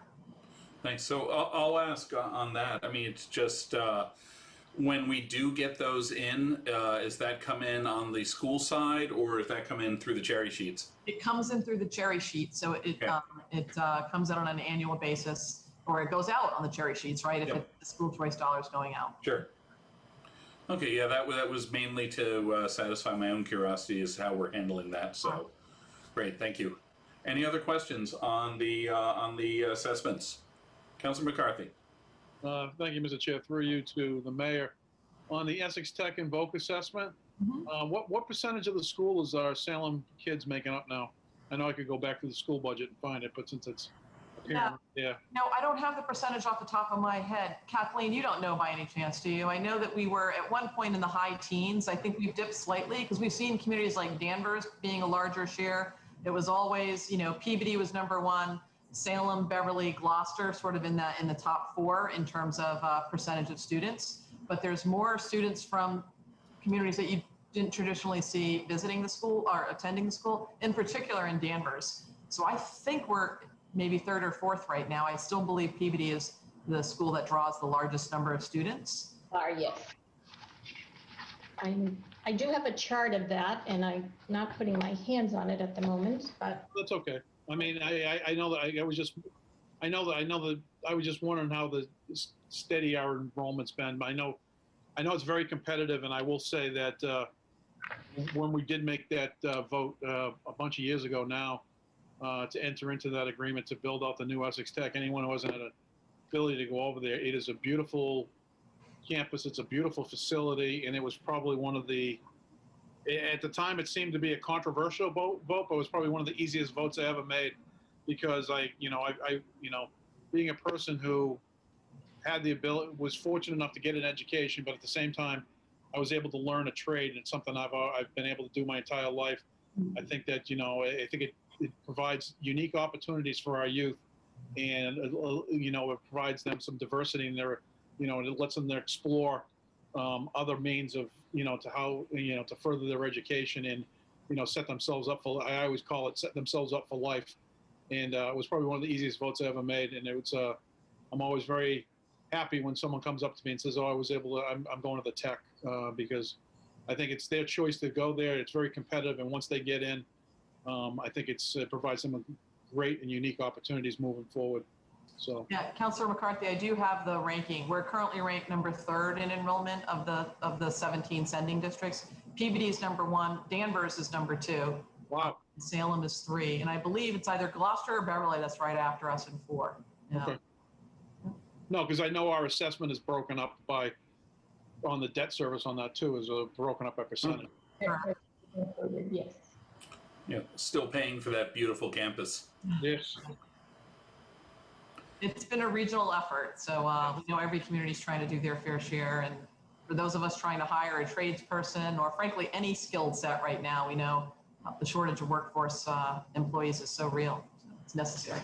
I know a number of kids who are there right now and have gone there. Out of our family's circle friends, out of my own son's friends and peers from when he was in Saltonstall and so on. It's been a really good program, and I also like, just completely unrelated to that, I like that our high school has tried to expand the VOC offerings as well. I think that's been a real positive for them. So get some good training and fill the niches that aren't being filled up at Essex Tech too, which helps keeps kids in the district. So 100%. Yep. thank you.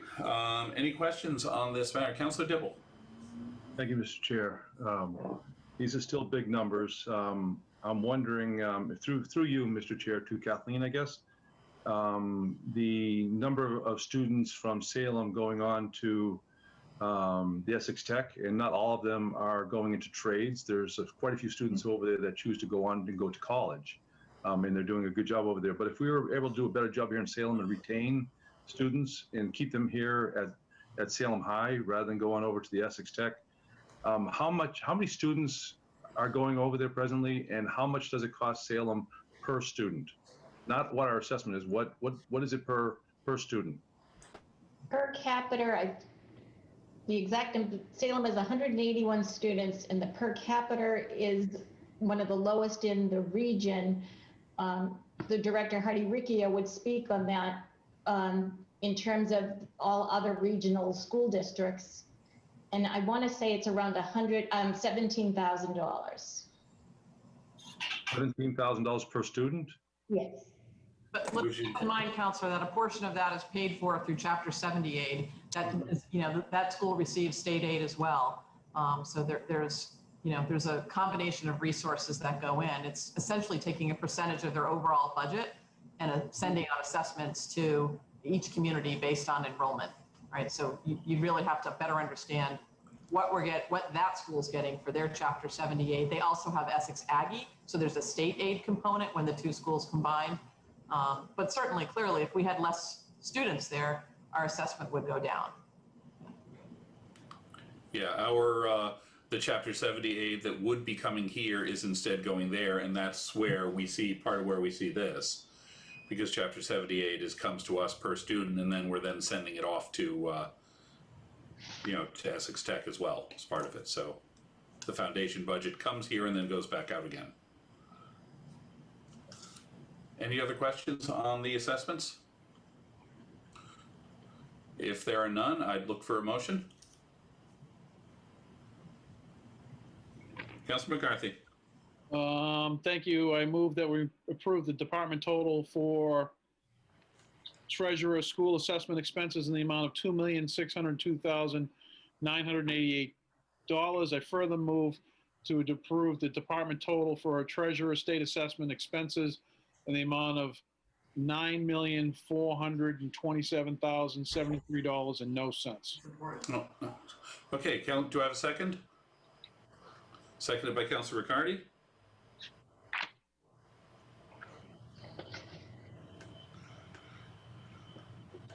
So on the treasurer school assessments expenses for Essex Tech and state assessments expenses for general, we have, of the two department totals, we have moved to approve by McCarthy, seconded by Riccardi.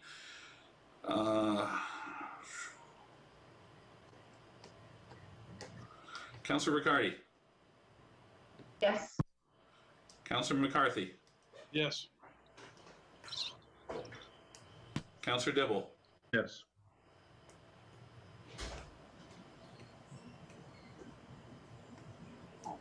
And myself, yes.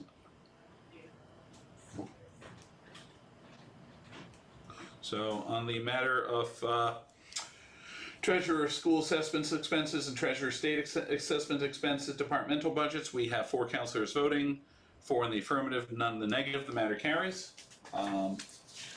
We now go on to contributory retirement personnel pension assessment. Councilor Dibble. Thank you, Mr. Chair. I know that we've just voted and passed this. I'd like to ask a fast follow-up question, if I may. Sure. Through you to, I guess, Kathy. Thank you for giving me the numbers on the Essex Tech students. Could you also give us the per student cost for the choice and then separately the charter school student cost? I will have to I don't have those numbers handy. I just know the per capita cost is around 17,000. Right. When you get a chance, could you simply email them over to me, please? I would need to get them from the business manager. Okay. Thank you. And then I won't take a full recess before we do the retirement personnel, but I have a question that I have to be asked here in my house. So I'll just mute myself if that's okay and take one moment to go get that taken care of, and I'll be right back. So give me 1 second. So moved. So Council Dibble, could you reiterate your question so I can get you the exact information you were looking for? The per student cost for charter and for choice separately, each one of those. So 2 questions. How much per student at the charter and how much per student choice? Thank you. I just remember years ago, a former superintendent sent out a letter probably 20, 25 years ago to quite a few choice families. And I had encouraged that, and he wound up getting quite a few students back to come back to the Salem school system, and saved us, I think it was like $5,500 back then per student or some crazy number like that. Back then, that was a lot of money, but the $17,000 number is pretty substantial. I know there's other numbers in there. I know these Essex Tech, they don't accept school choice. Yep, I'm talking how much do we pay for every student that goes to charter and every student that goes to choice? Thank you. I'll say I know the schools have made some efforts to recruit students into the system in recent years. I've been privy to some of that. So anyhow, so it turned out to be a minor first aid question in the house, so no damage done. All right, treasurer contributory retirement personnel. No stitches of triage? No, just some rubbing alcohol There you go. cleaning. Yes. So this is the pension assessment. If you want to go through this one quickly. And that can come from the Salem Contributory Retirement System through our actuarial study. Mm-hmm. Our most recent one is January of 2020. All right. Any questions on this? It's always one of the more straightforward ones. And if there are no questions at all on this,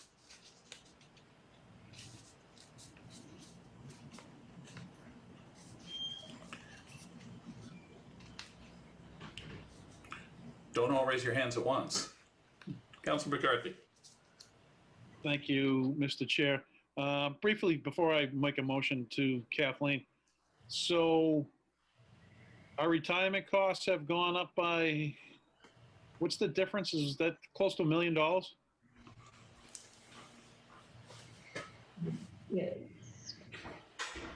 Yeah, okay. Yep, I just did the math in my head. It's like, yeah, all right. Before we do the the study, I'm going back from years. Do we still, when we were self-paying, is there still those 4 or 5 or 6 people that we still? That's coming up. Oh, it's coming up. Okay. I haven't been sat on finance in a couple of years. I remember that line was kind of. It's getting smaller, Councillor. It's okay. Okay. I will ask one question related to this. I know we're still, we're still paying out the historic deficit in this one because this was never adequately funded in the past. Where are we at that from an actuarial perspective? As I know, I believe it's 2030 we're supposed to be fully funded. Is the target, if I recall? that's correct. But then the target has, it's more 7, Dominic, do you recall, is it 7% rate of return? I think we're at 7.15%. So the better the rate of the return, the less we have to pull out of reserves to fund it, or? Well, correct. I think why you have an actuarial come on board within every 3 years is to make sure as people are living longer, what's the aging of the individuals that are on the pension, what's the likelihood of fully funding that at your return on investment. For when we started this, we were at 8, in some districts, some communities were at 8.5%. It clearly wasn't the sort of historic return you're getting. And so actuarials and working with we're in the PRIT as part of that program. You want to make sure your actuarial table adequately reflects the age and conditions of the individuals who are be part of the pension plan, and also that you're not making a rosier assumption for returns than you're likely to get. So I believe our retirement system has done a good job, both with the management heading into the state system and also trying to make sure we're not fudging our actuarial outlook with respect to rate of return, number of individuals that would be in the pension system, and the layers of people paying different rates based on incomes and who's still left that might be a 5%er and the like. But we are under the requirement for when we would be fully funded based on what legislation requires. So we've got that beat by several years. Good. Obviously look forward to putting ourselves in a better position there. Good, thank you. And that has to do, excuse me if I may, Mr. Chair. Mm-hmm. And that has to do with the way that retirements were given out decades ago, was the fact that they weren't fully funded. And because everyone always just thought that there was always going to be a pool of money that would be able to help pay these retirement costs. But I don't think, they weren't fully funded. So the decisions that people who sat in these chairs made years and years ago, we're still paying for. Obviously the decisions that we make now to make sure that when someone does get hired and retire, they're quote unquote fully funded, and so therefore, that's a good thing because, I mean, I don't think, you know, I don't know, you know, obviously when the decisions were made years and years ago, at that point, people weren't expected to live as long, and people, and thank God they are. I don't wish ill on anybody, but they're living longer, and then we're paying out more and more money than we anticipated. And at that point, they weren't fully funding their pension, so it was always the expectation that the city was going to take on that cost, and of which we have because we're obligated to. But as we move, we're making more prudent decisions now with our employees and our hires that will benefit people who sit in these chairs decades from now. And if I could just add to that, the pension reform that was put in place, was it 8 or 9 years ago, also, is going to be helpful to us as we move forward. One of the more important things we've done to help offset longer term costs is by joining the GIC. The pension cost, this is just the actual pension that's paid out. We put into a stabilization account for OPEB, other post-employment benefits. Those are the longer term health insurance costs for retirees, which frankly are still a problem, I would say, in every locality in the nation right now. So still things we're going to be struggling with. Thank you. Councilor McCarthy, did you want to go on to make the motion, or? Sure. I've seen no further discussion. I move that we approve treasurer contribution retirement personnel which is also the same as the department total in the amount of $13,676,803. No, Councilor McCarthy moves approval, seconded by Councilor Riccardi.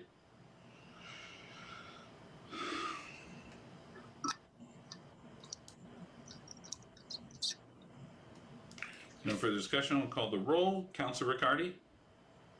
Yes. Councilor McCarthy? Yes. Councilor Dibble? Yes. Myself, yes. On the treasurer contributory retirement personnel budget, we have 4 councilors voting, 4 in the affirmative, none in the negative. The matter carries. We now move up a couple of pages to the number that is overall starting to go down. Although this time it's got a COLA in it. So treasurer non-contributory retirement personnel. Here's the other number. Yes, and this is one retiree from prior to the city going with the pension.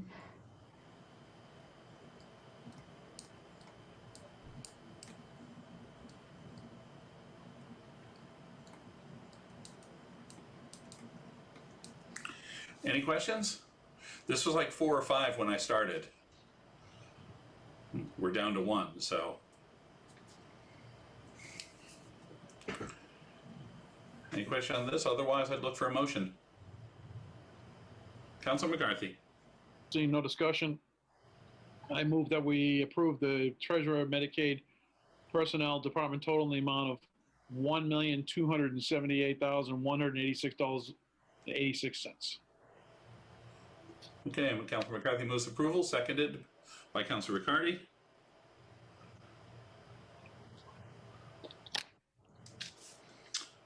No further discussion. Councilor Riccardi. Yes. Councilor McCarthy. Yes. Councilor Dibble. Yes. Myself, yes.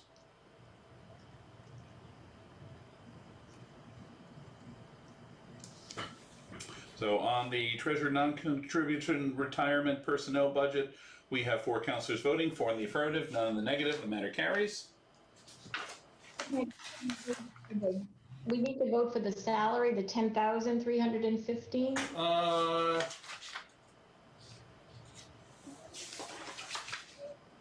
No, that was what we just did. Because it's not a salary, that's the department total. We haven't done it, that's how we've been doing the vote the last few years, so should be fine. So next we have the Medicare personnel.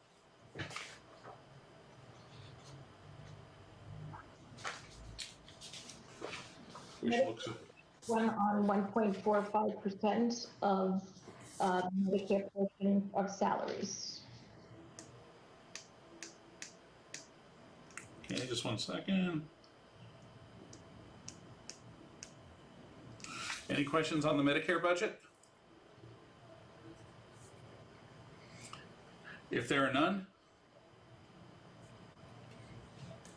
Councilor McCarthy. Unmute too. I got it. I did it. Seeing no discussion, I move that we approve treasurer insurance expenses in the department total in the amount of $373,500. Councilor McCarthy moves for approval on the Medicare budget. Second? Seconded by Councilor Riccardi. Mr. Chair, I'm not sure if that's the correct number. Pardon? I'm not sure if that's the correct number for the Medicare budget. It's $1,278,186.86. Okay. Yeah, that's what I have on my sheet. Did I hear a different number? Apologies if I misheard. No, that's the number that was just put out. My apologies, my mic must. No problem. Okay, so we do have the right number. Mr. Chair, that was the incorrect number.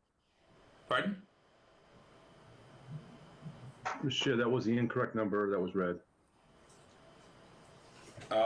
What's the number that we're supposed to be looking at? And that is correct. The number is $1,278,187. Okay, I thought that's what we just went through. What was the number that was proposed in the motion? $373,500. Yeah. So we went on to the wrong. Must be. Oh, so we moved up a page. That's why.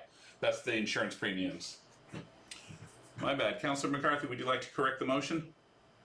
This is the Medicare personnel. Okay. I have that. I have it highlighted, so I thought we already did that one, but I will go back and amend my motion. I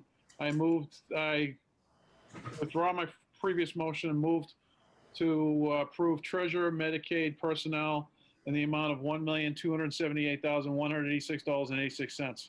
Yeah, thank you for spotting that. I was looking at the right number when I heard the wrong number, so I didn't hear the wrong number. I assume we still have that seconded by Councilor Riccardi, who nods to me. Thank you, and thank you for all spotting that one.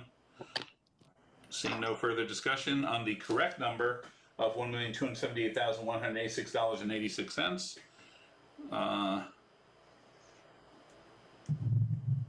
Councilor Riccardi.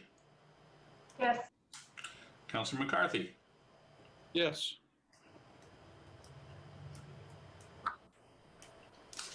Councilor Dibble. Yes.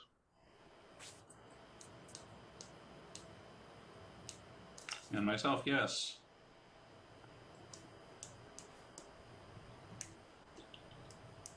So on the matter of the Treasurer Medicare personnel budget, we have 4 councilors voting, 4 in the affirmative, none in the negative. The matter carries. Now we can move on to the one that we actually were doing there.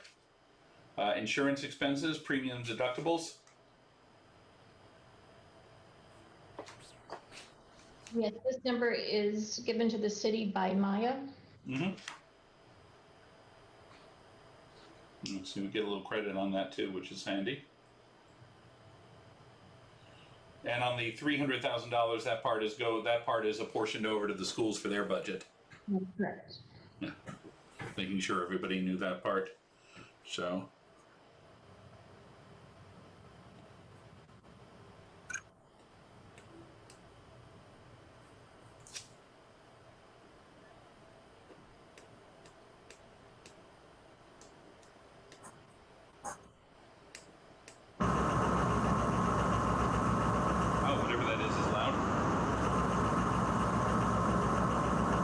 Apologies, that maybe my air conditioning unit. Let me apologize. No problem. Just wondering what it was. Someone buy our new air conditioner. Yeah. So. It's kind of like a tank. Yeah. Well, we're trying to run it on not as extravagant a budget as we sometimes think. So we have really lousy air conditioners. Any questions about the insurance premiums budget? If there are none, Councilor Dibble. If there are none, I move to approve the municipal insurance budget in the amount of $368,500 in insurance deductible, in the amount of $5,000 for a total of $373,500. Counselor Dibble moves approval. Second. Second.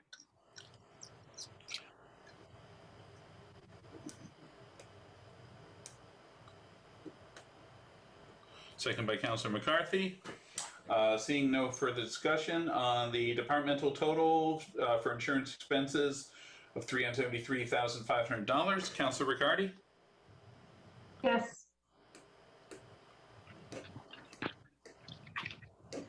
Counselor McCarthy? Yes.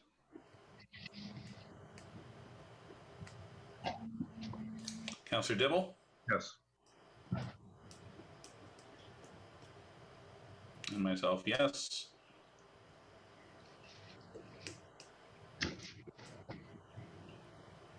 So on the matter of the insurance expenses premiums, we have 4 counselors voting, 4 in the affirmative, none in the negative. The matter carries.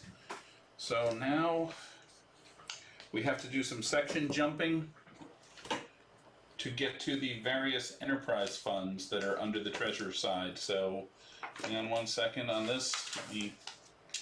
So let's see, treasurer debt service. So we have to go to section, if I have this correct, we have to do section 27 and 28, where debt service lives. I don't see. Yeah, that looks like it is this. So 27 and 28.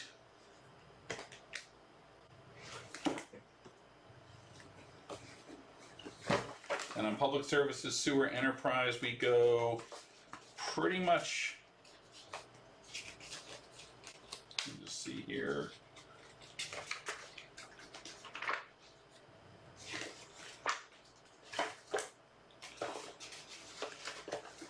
In 27, we go down almost to the end of that section. We have sewer enterprise, SESD assessment, long-term debt, and insurance deductible in that section. So let me just write this down.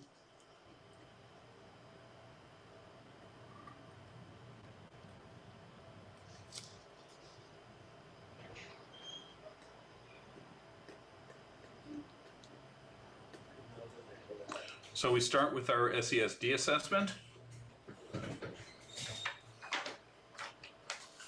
And that's, has everybody found that page? All right. If anything that we want to add on this? Looks like the numbers actually decreased a little bit. I assume that's some more payback of the lower water usage.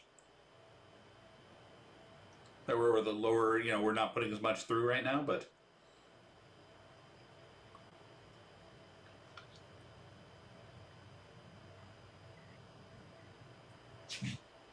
It could also be due to, I don't know how much of it would be from the retained earnings. In the past, that sometimes that has reduced the assessment. Okay.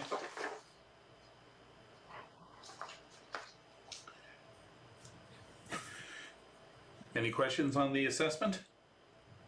Councilor McCarthy.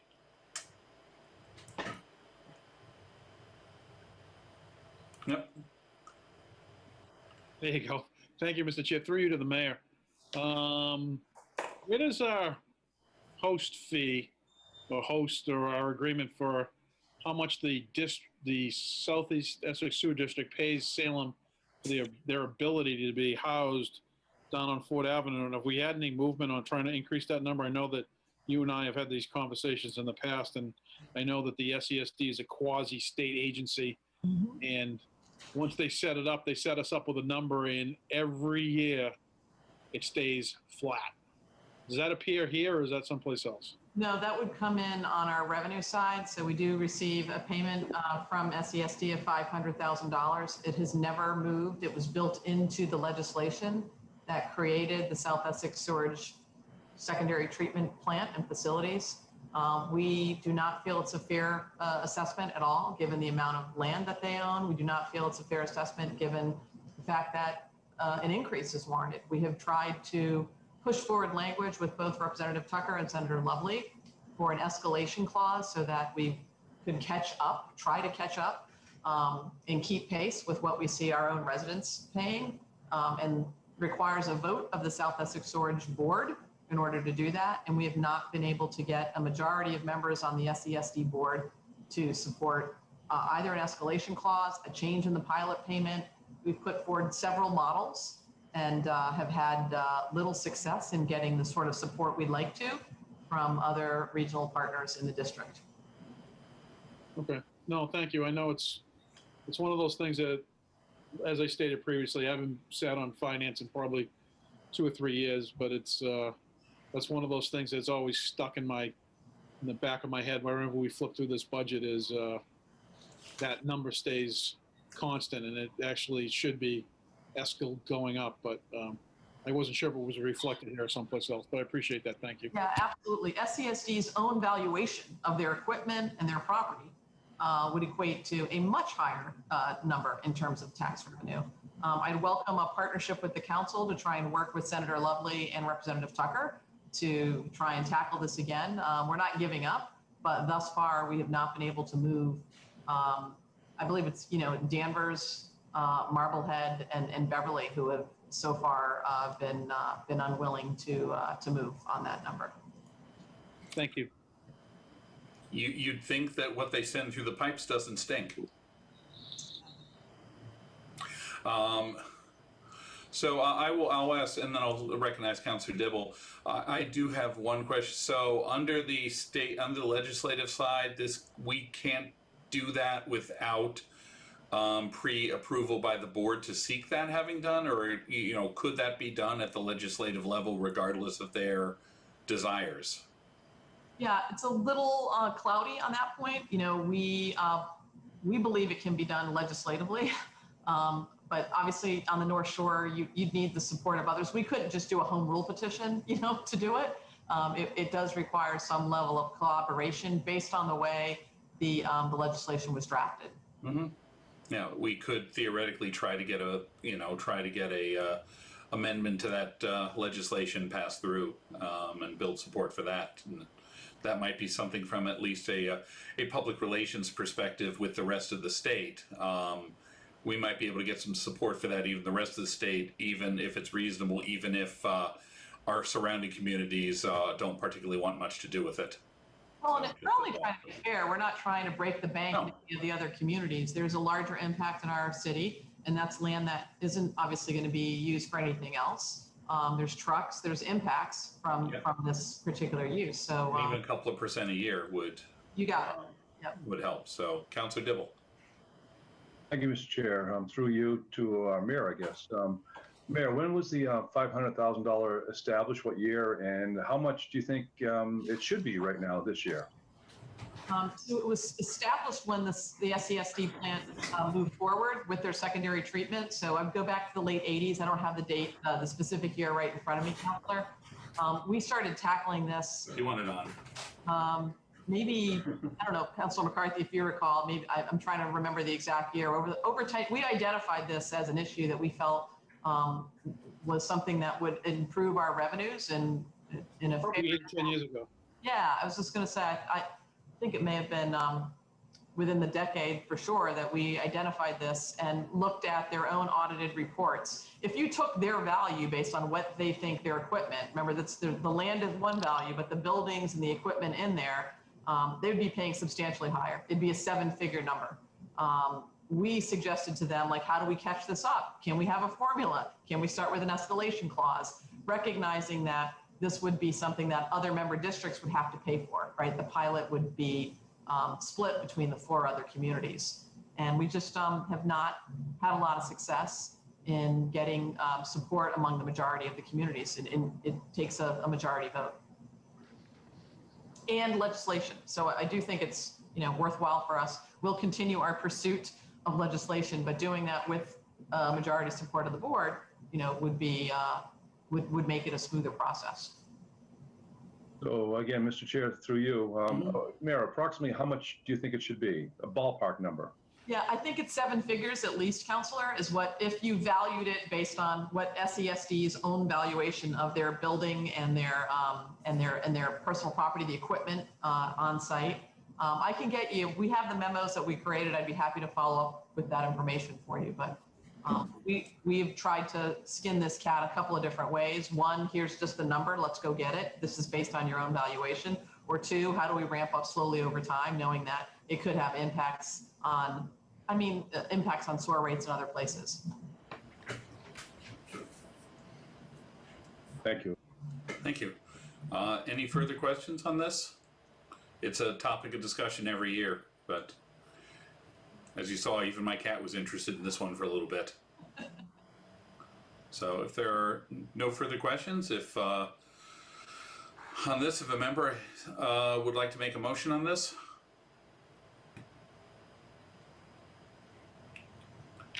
Anybody? I don't see Councilor McCarthy at the moment. Councilor Riccardi.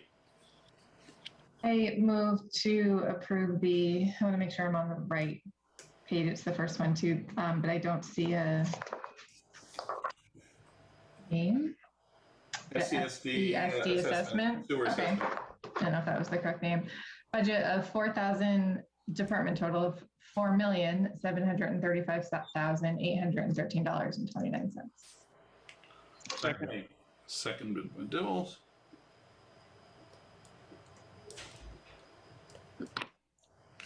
So Councilor Riccardi moves for approval of the SESD assessment departmental budget, seconded by Councilor Dibble. Seeing no further discussion. Councilor Riccardi? Yes. Councilor McCarthy? Yes.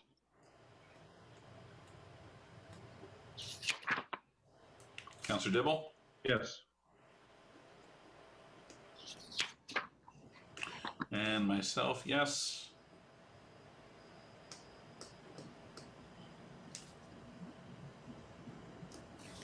So on the sewer assessment departmental total, we have 4 councilors voting, 4 in the affirmative, none in the negative. The matter carries.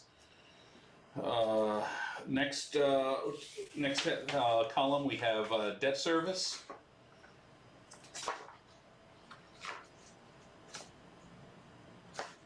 And that is, just checking that one, that's the long-term debt service. And then we also we'll have sewer short-term debt and deductibles on that, and then we'll move on. So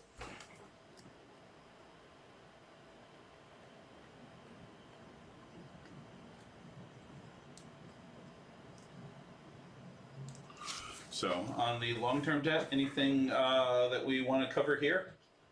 I'll ask of the committee, and I'll ask of our treasurer. No, again, these numbers are comprised of our aggregate debt schedule, amortization schedule prepared by Hilltop Securities. Thank you. And then just to point out, this is in the enterprise fund, this is covered through the enterprise fund on the treasury side rather than through the general fund. Just one thing I'll point out for the tiny fraction of people who are watching the sausage get made here.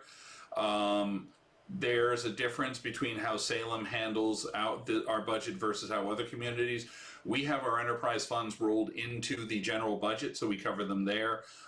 Some other communities like Beverly treat them separately. So they don't consider them as part of the overall city budget. They consider them as separate funds, and we vote on them separately, and we have them broken out separately, but they're considered part of the overall budget here. And that's, I know the question has come up in the past and from a comparison standpoint.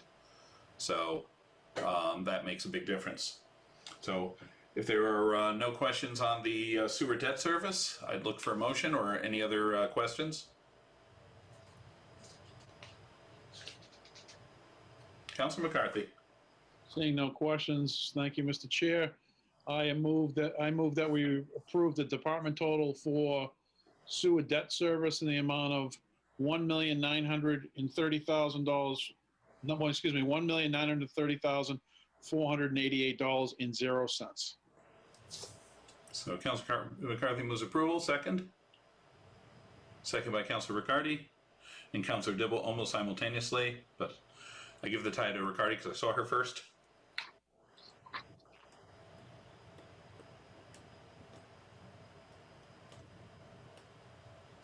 Seeing no further discussion on the long-term debt departmental total, Councilor Riccardi, Yes. Councilor McCarthy, Yes.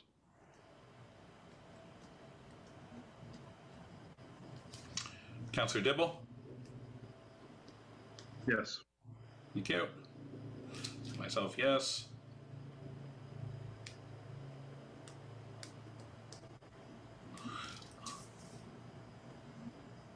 So on the long-term debt, Treasury long-term debts or sewer enterprise fund, we have 4 councilors voting for the affirmative, none the negative, the matter carries. The next one is short-term debt.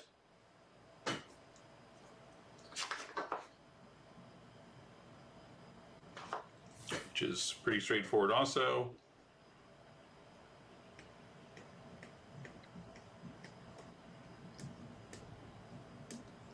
Any questions, Councilor McCarthy? There are no questions. I move that we approve short-term sewer debt expenses in the amount of $47,000.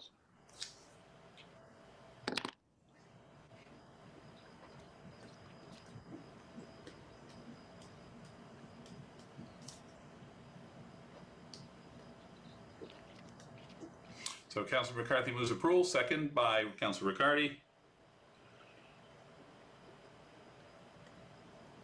This is definitely easier in person. Seeing no further discussion. Councilor Riccardi, Yes. Councilor McCarthy, Yes.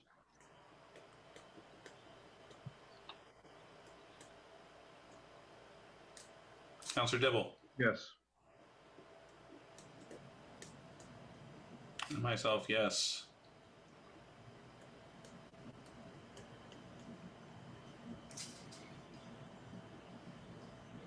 So on the matter of short-term debt expenses, we have interest expense. We have 4 councilors voting for the affirmative, none the negative. The matter carries. Last for this department is insurance deductibles, and that's the same number every single year. Yep.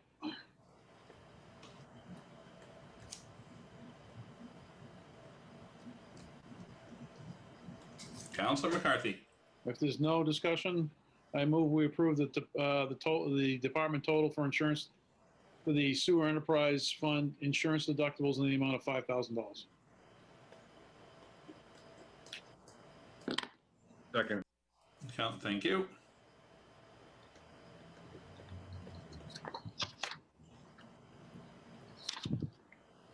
So Councilor McCarthy moves approval.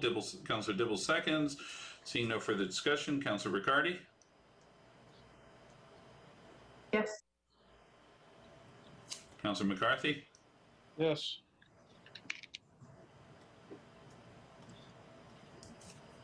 Councilor Dibble, Yes. and myself, yes.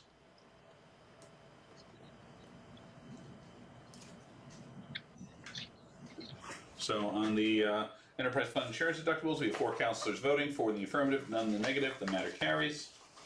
Now we jump ahead one more section back into 28 for the water enterprise.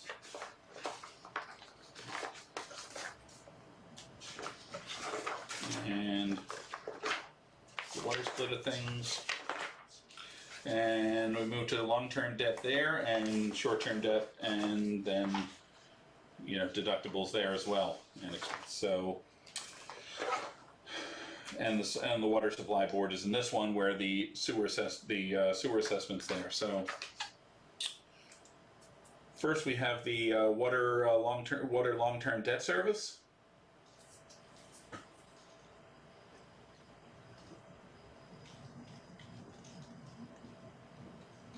Any questions on the water side long-term debt?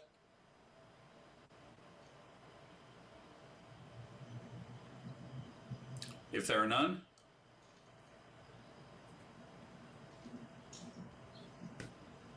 Councilor McCarthy. If there are none, I make a motion we'd approve the water debt service department total in the amount of $2,169,308.61. Councilor McCarthy moves for approval. Seconded. Seconded by Councilor Riccardi.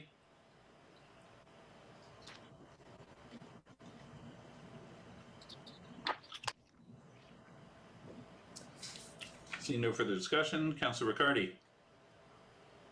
Yes. Councilor McCarthy. Yes.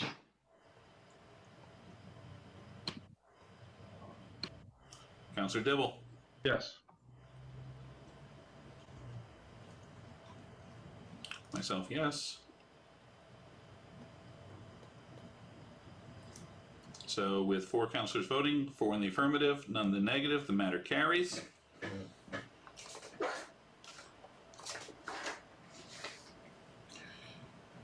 Moving on to short-term debt. There.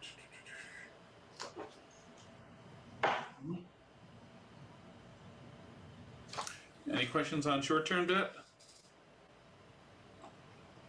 I see we had some expenses in the previous year that we didn't have to use this time around.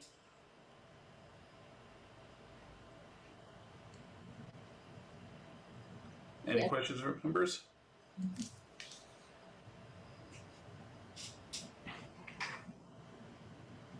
If there are none, Councilor McCarthy. If there are none, I make a motion to approve water short-term debt in the department total in the amount of $11,106 and no cents. Second. Thank you.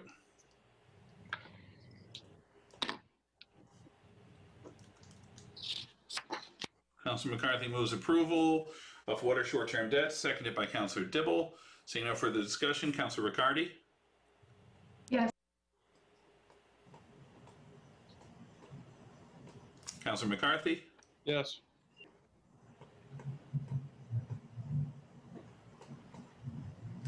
Councilor Dibble. Yes. Myself, yes.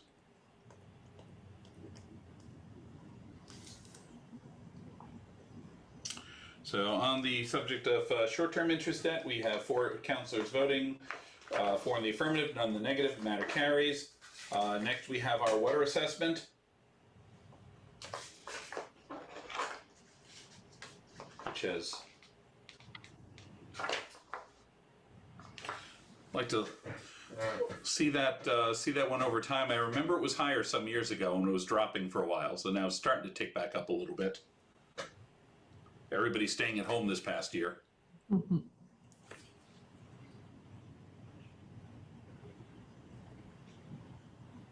Come on. Any questions? Councilor McCarthy. Thank you, Mr. Chair. Through you to the mayor. Where are we at the assessment for the Beverly Salem Water Board? I mean, we've had this conversation in the past when the power plant went offline, when they went to reconstruct, and all of a sudden that large volume of water the power plant was using wasn't being used.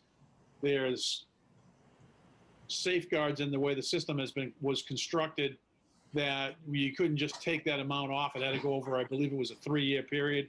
Mm-hmm. So how that's averaged itself back in. So is the water usage between Beverly and Salem, is it more of a 50-50 split, or are we still using a little bit more? Yeah, I think actually Beverly may have surpassed us slightly. I don't have the most recent figures for the end of this fiscal year, Counselor, and I can't actually recall if they do it on a fiscal year or a calendar basis. But because the 3-year step down, we were slightly higher with that 3-year step down, which took several, million gallons offline. And I believe when we've had already 1 year since that 3-year step down, and I believe Beverly just inched ahead of us, but I'll get you the exact percentages in terms of water usage between the two communities. No, because I knew that was a big stickling point when we were doing the budget a bunch of years ago. Was the power plant came offline, and all of a sudden, well, wait a second, you know, our water usage is way down, but the way that the legislation was written, it kind of safeguarded either community against something like that happening without, so they wouldn't, either community wouldn't see an automatic spike in their water rates because of the usage. So Yeah, it was a 3-year average. yeah, it's on a 3-year average. Exactly. If you lost a hospital or a college or a big user like that, they didn't want one community to all of a sudden have to, you know, spike their rates to keep pace. So it made sense. In this case, it didn't exactly work in our favor, given the significant, you know, reduction in water usage in Salem. I was just curious. Thank you. Yeah, I'll get you the exact percentages, Counselor. Thanks. Any other questions? If there are none on the water assessment, I'd look for a motion. Councilor McCarthy.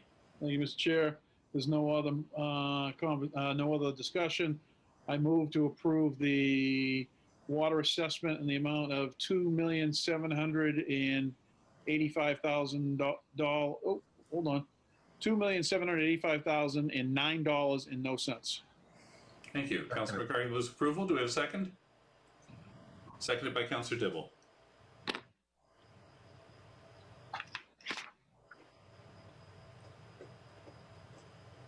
Seeing no further discussion, Councilor Riccardi. Yes. Councilor McCarthy. Yes.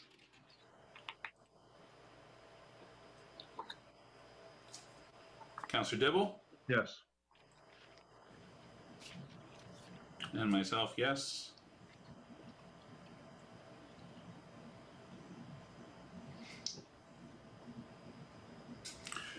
So on the matter of the water board assessment, we have 4 councilors voting, 4 in the affirmative, none in the negative. Matter carries. And last here on the treasury side, we have insurance deductibles. Hold on a second.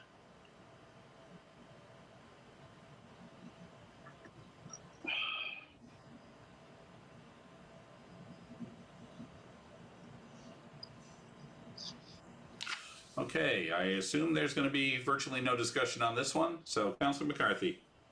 I would agree. If seeing no discussion, I'd make a motion that we approve the insurance deductibles for a total of $2,500. Councilor McCarthy moves approval. Seconded. Seconded by Councilor Riccardi.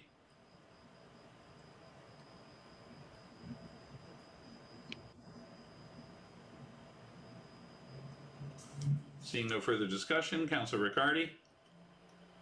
Yes. Councilor McCarthy. Yes.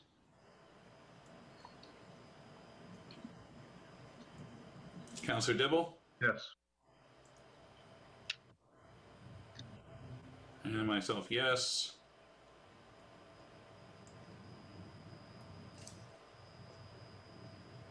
So on the Treasurer Insurance Water Enterprise Fund insurance deductibles, we have 4 councilors voting, 4 in the affirmative, none in the negative. The matter carries. Thank you. I think that takes care of all of the Treasurer Department stuff. So thank you for sticking with us all this time. Actually, I have one more sheet. Those deductibles, why they remain at kind of level funded is the city uses credits, the Maya credits that we those monies stay level. The other thing I wanted to clarify, and I apologize, the Essex Tech, Salem has 198 students. Per capita, I was looking at the number above, but it's $13,146. So I just wanted to clarify, so I apologize for that. No problem. Thank you. Thank you. And I ran out of sheets, so I just had to grab another one here.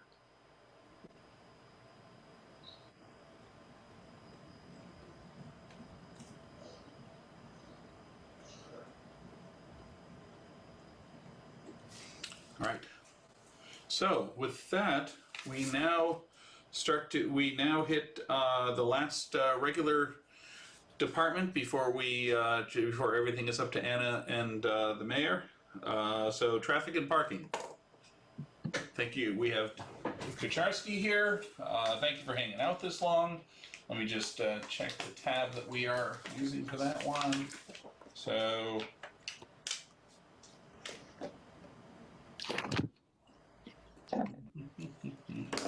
That is tab number 7.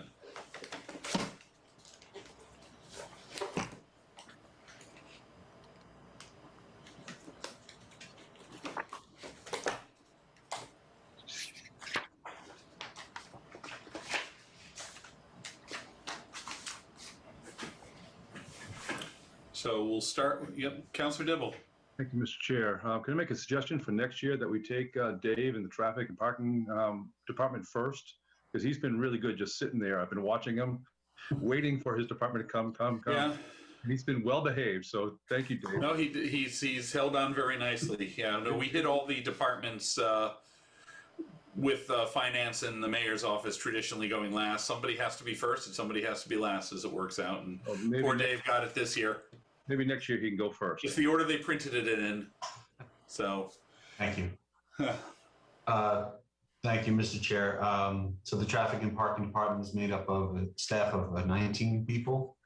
The bulk of that staff is focusing on parking operations with the garage supervisors, the maintenance staff, security, as well as the meter enforcement personnel.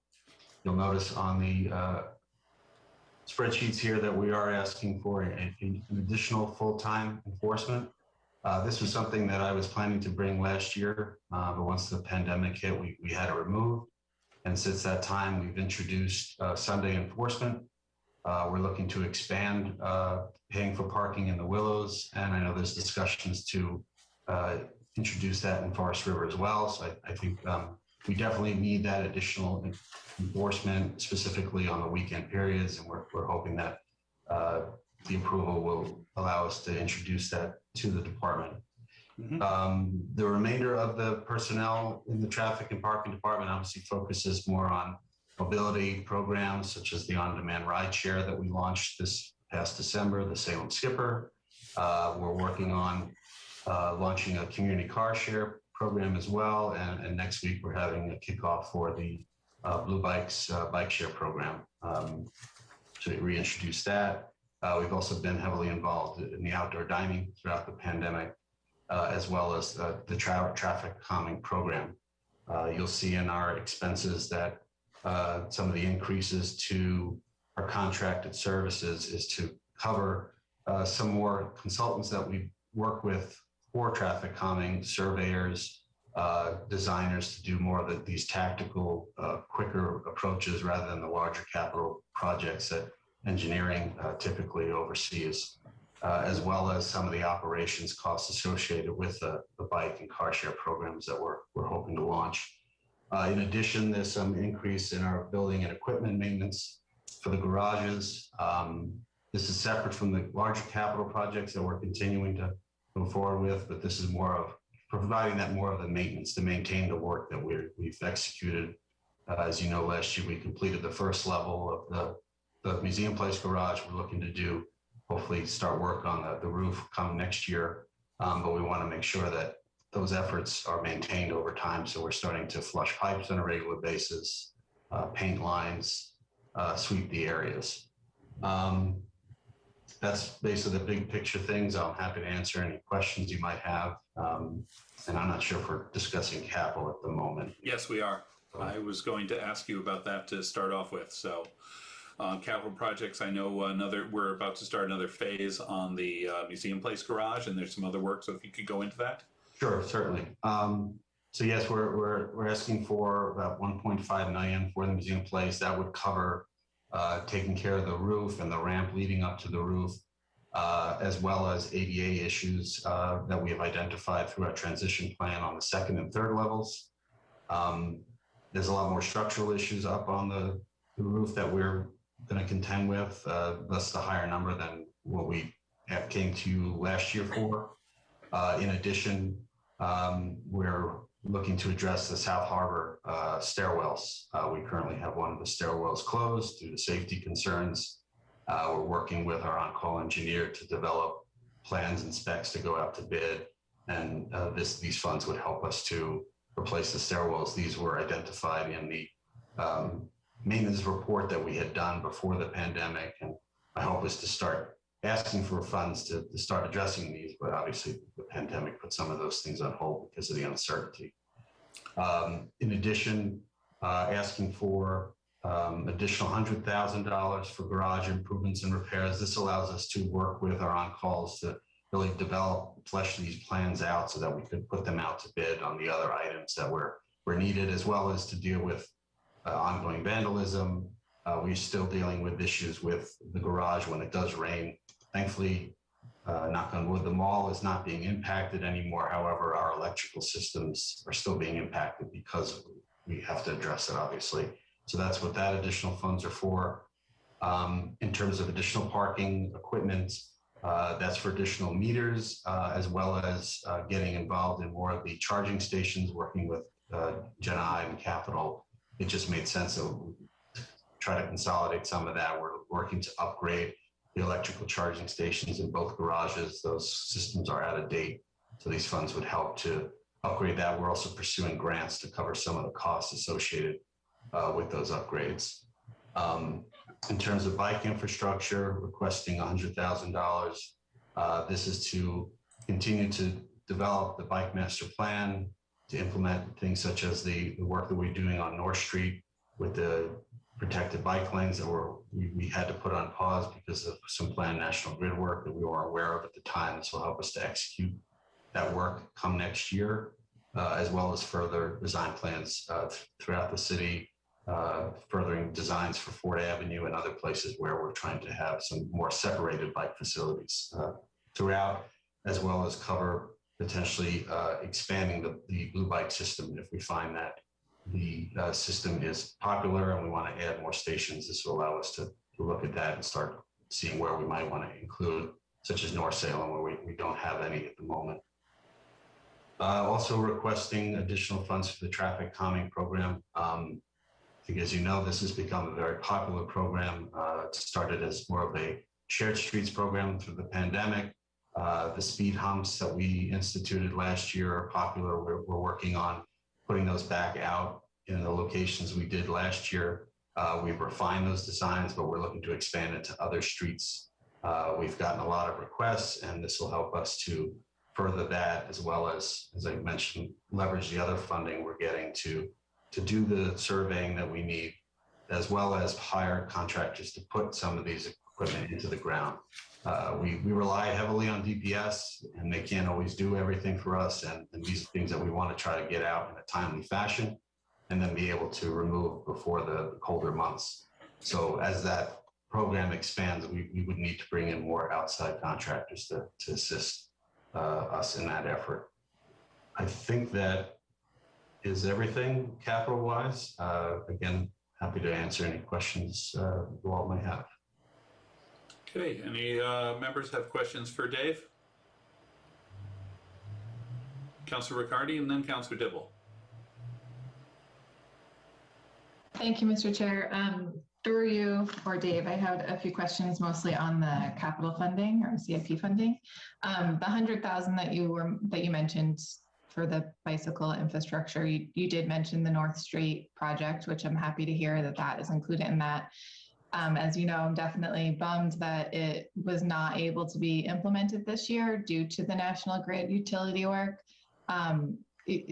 Unfortunately, like a week after that announcement was made, two pretty bad bicycle accidents happened on North Street. So it's just, we see the need for it pretty glaringly.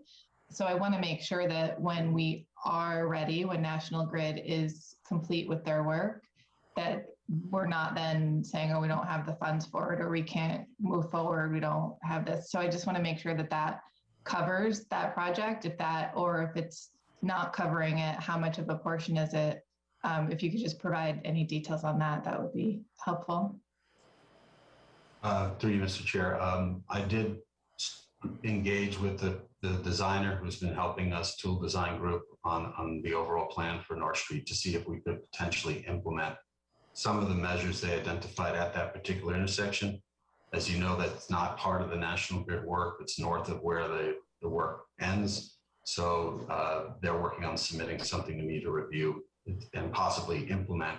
Again, this is paint, striping, and some vertical elements. And my hope is that working with them and we can implement something this season, actually this summer, to address some of those safety concerns that have occurred recently at the intersection. Yeah, sorry, if I could just follow up. So more so with the whole entire project. So I understand that we're working on some smaller improvements, some pieces of that puzzle, but we have the full design and the full draft. So I'm wondering if we're funding for that to be implemented next year or not. Yes, we will have the funds for that, yes.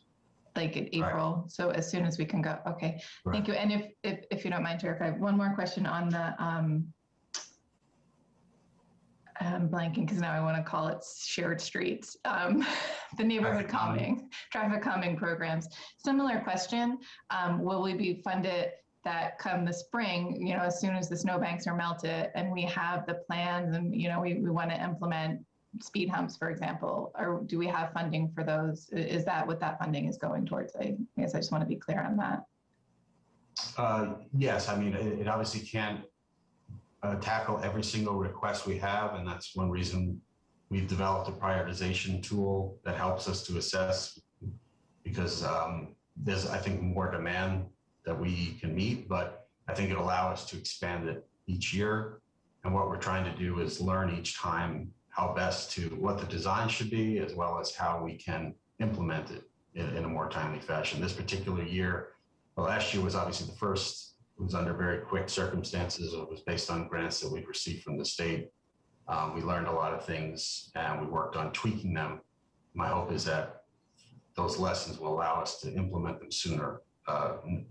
Instead of doing it now, hopefully get it in April, have those things on the ground and ready, so that the requests would have us have contractors ready to go. We'll have the speed humps already. We'll be able to implement them.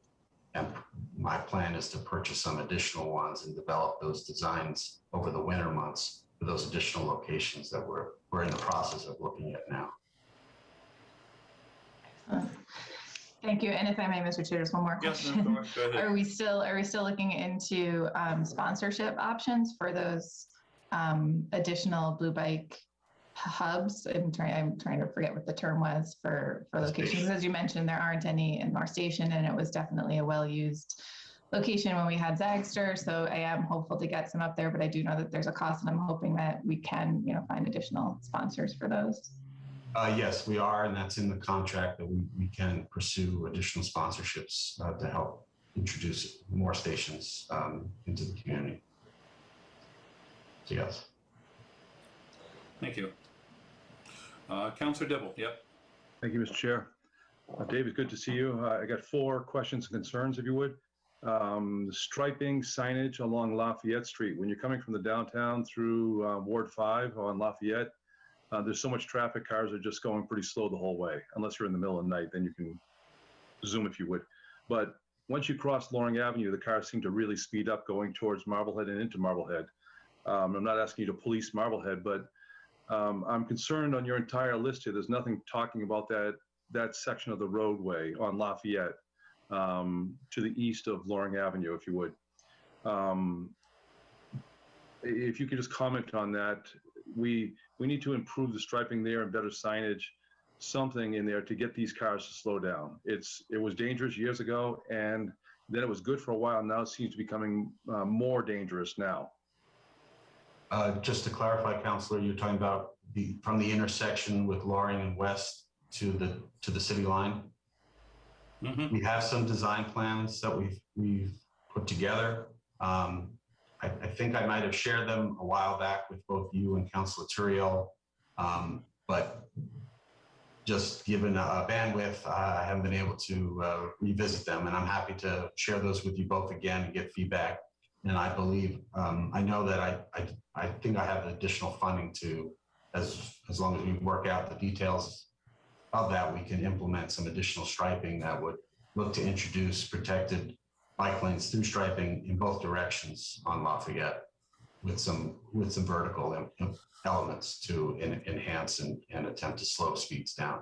I recall some of that. I recall a preliminary discussion you had with us. I think it was right at the beginning of last year, kind of just before the pandemic time, and you had a preliminary design that you had tossed out for some feedback. And I remember I gave you a little bit of feedback. I presume Councilor Dibble also did at that time. But it's nice to see that we have the ability to hopefully start moving forward on that. That discussion, I've never seen the designs for that section of the roadway. I'd like to see them, Dave. If you could just email them over to me. Sure. I need to run it by 3 different residents down there that are heavily complaining about the amount of, not about the amount of cars, just the speed of those cars. Mm-hmm. Okay, thank you, Dave. Also, in your document, which was pretty good, you talked about you're going to continue advocating for the South Salem MBTA commuter rail stop. I like that you're advocating. Who are you advocating to, and where do we stand on getting that train, the second train station built in Salem? Perhaps I could weigh in on this, Councilor, if that's okay. Sure. I'm sorry, Madam Mayor. I asked the question about traffic. I appreciate comments from you following up, but I'd like to hear from our traffic and parking director, if I may. Well, I would say here that you know, the mayor will, since he reports to her, that would be a case where if she has more to add on that, I'd like to hear it there first. So. Yeah, just to provide an overview, Councilor, the South Salem commuter rail stop is certainly an opportunity for us to, we believe, help address, congestion on 2 busy corridors, Route 1A and Route 107. It's been a premier project of the city through the planning department as well as through the Salem partnership. A lot of the work that we have advanced has been through the planning office and through the Salem partnership. With the assistance of some of the more recent grant opportunities through Congressman Moulton's office. This project was actually selected on his short list to advance to the next level with a hope for additional funding for design and engineering services to bring it to the 75% design stage. It will also enable us to make sure we have a more recent cost estimate based on what we've had from prior years. The partnership has actually been the entity with some support and great grant dollars of hiring AECOM and doing those early estimates. The city, through my leadership, has worked with prior Secretary of Transportation. In fact, I've briefed the new Secretary of Transportation on this project, and we're trying to make it a priority for capital within the additional infrastructure federal funding that we're hoping to see coming out of Washington. So Dave does a lot for us. I want to take this opportunity to really recognize he's the second traffic and parking director, only our second in the city. And he has just done so much to elevate the work that we're doing, to professionalize the operations, and to meet people in our neighborhoods and provide them with resources. When we attend neighborhood meetings, we hear often about the speed of traffic.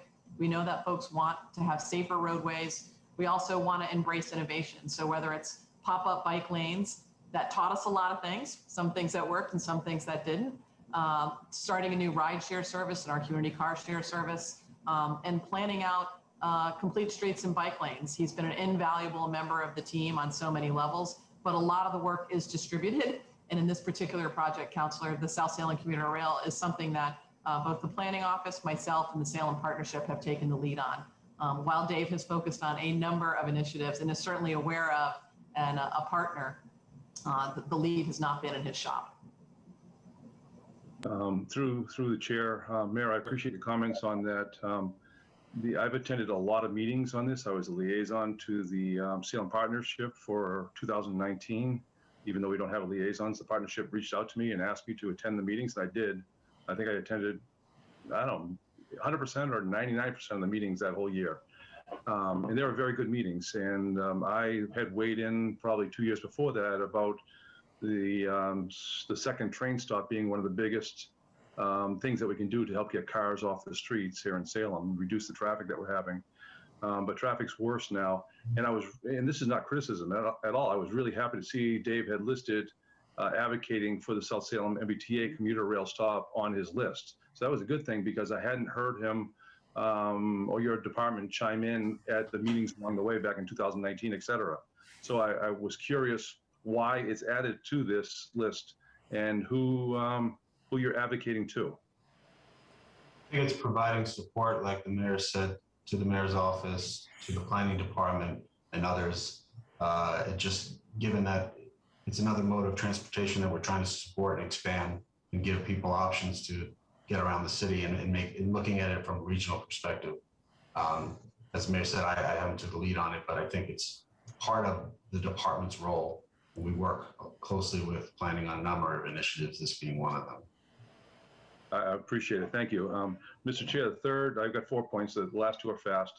I've heard a lot of complaints about the Museum Place garage. Not in terms of its appearance, because it's pretty clean, not in terms of the leaking, which I think you're getting a handle on pretty good. The complaints I'm hearing now are that there's a heck of a whole lot of reserved parking space in there that are empty, and people say they're empty all the time. Obviously, that's not true. Maybe they're full during the night, that people go to work or something. I'm not sure. And I usually arrive there in the morning when I do use the garage early morning. I park right away on the first floor. It's pretty easy first thing in the morning. But today I went to a function at the PBDSC Museum, and I arrived later in the morning. I don't know, almost 10 o'clock, I think it was. And I had to go almost clearly to the roof, and I felt their frustration. Where I drove by, it seemed like 100 empty reserved parking spaces, but maybe it was only 50. I don't know how many there are that are reserved. I'm wondering if you can comment on that. And is it a possibility to get those empty spaces moved up higher, maybe to the roof, so that people that are coming and going all day don't have to drive by so many empty spaces? So I believe this was a program that was implemented a number of years ago where residents have the option to pay for these spaces. I think that in some cases they've asked to move the reserve spaces from closer to the first level. I've had some people approach me. It's certainly something we could revisit. I'd want to get a little more history on why those areas were selected in the first place. I know also that the Essex condo, a lot of the residents there rely on the roof because of the access that they have. So I'd certainly can look at it further and get back to you with some potential options if there are any. Yeah, I'm not talking about the accessible parking spaces at all, or even the electric spots. It's odd that there's so many empty spaces that are reserved for other people, and the spaces up on the roof or the top floor will turn over several times during a day while all those spaces are empty. It seems incorrect. The last question I had is on the Willows, and I don't like to butt down into Ward 1, but I heard a lot of comments and safety issues from some Ward 7 residents about coming out of Winter Island, coming out of the Willows and heading back towards the downtown, and sometimes vice versa, that they're in the new bike lanes, which people seem to be loving. You've seen a lot of pedestrians, a lot of joggers, a lot of people with baby carriages in those bike lanes going past SESD and the power plant. But it doesn't seem to leave a lot of room for bicycles, and I've heard complaints that there are now bicycles out in the vehicular traffic lanes where there's no longer that much room at all for bicycles and cars in that narrow lane. So a bunch of the residents are joking to be calling the little speed bumps armadillos, and I've heard all sorts of names for them, but I've heard a few people say that they're really not safe, and there's been a lot of blown out tires. So I wonder if you could just comment on all of that in general, and if there are changes coming to make it safer.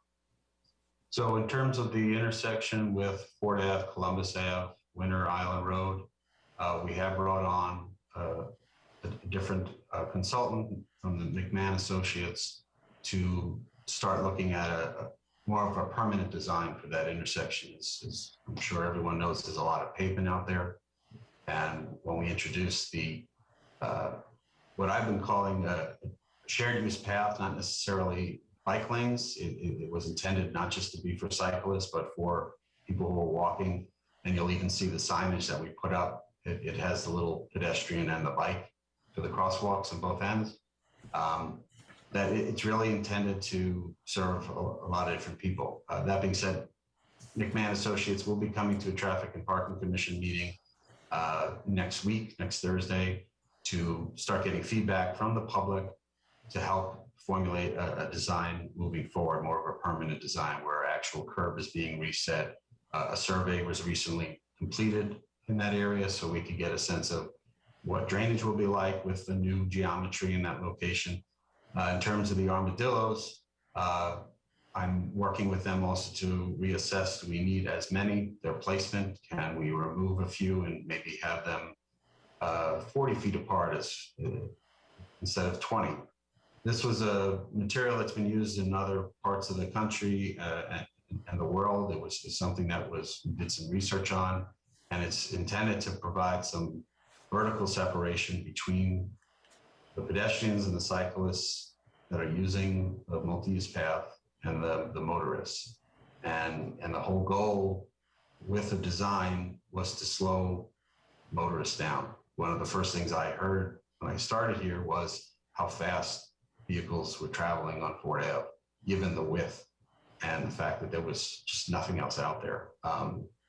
And the data we collected showed that. We worked with the police department to put out counters, and we did reveal that. So the intent behind it is to just get everyone to slow down so that they still can get to where they're going. They're just going at a slower speed. So I think we still have more work to do on the design. We brought someone on, as I said, and we're hoping to make it better and for everyone, motorists, pedestrians, and cyclists.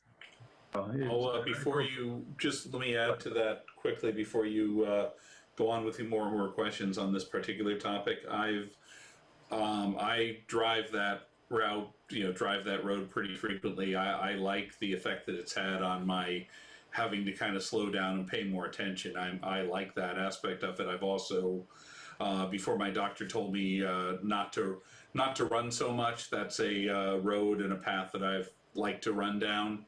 So that's been nice having that level of separation. I also know that I have a few friends who live right in that immediate area where it all starts, and they're pretty happy with how that part of it has worked out. The place that to me clearly needs some improvement is the intersection with Winter Island Road, where that just needs to be worked out and planned out better to just be more efficient and safer. That's the one kind of sticky point from my view right now. And if we can make the separation and make some permanent stuff that works better and handles the drainage issues there, so much the better. I'll hand it back to Councillor Dibble for follow-up.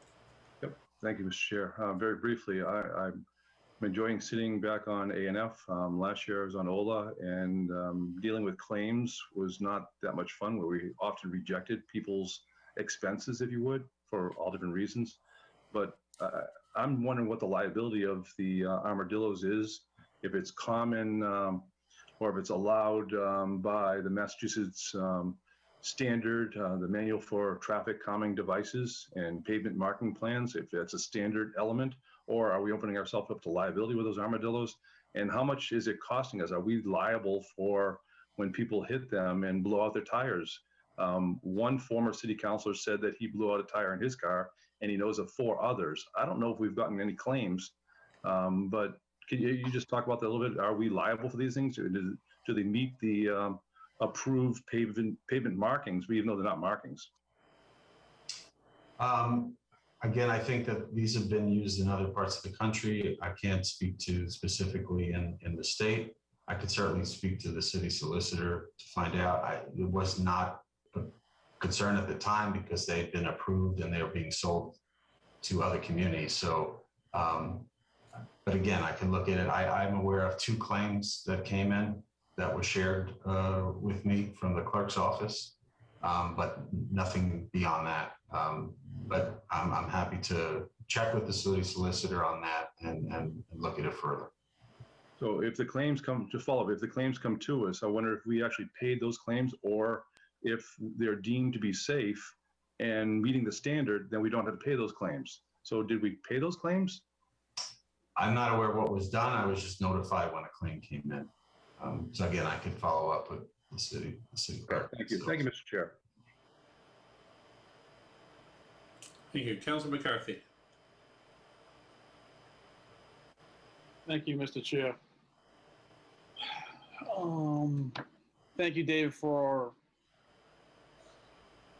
your work. I mean, it's very, I've seen you come into neighborhood meetings, and it's very difficult to come into a neighborhood meeting because there's never really an easy solution or an easy answer to anything that anyone wants done.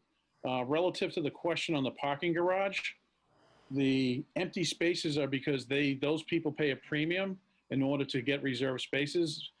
The permitting for different condo associations throughout the downtown requires that sometimes they took advantage of meeting their parking requirement by getting a pass for the garage. The pass for the garage does not guarantee you a spot. The pass just allows you access to the garage and to be able to park if there is a spot available.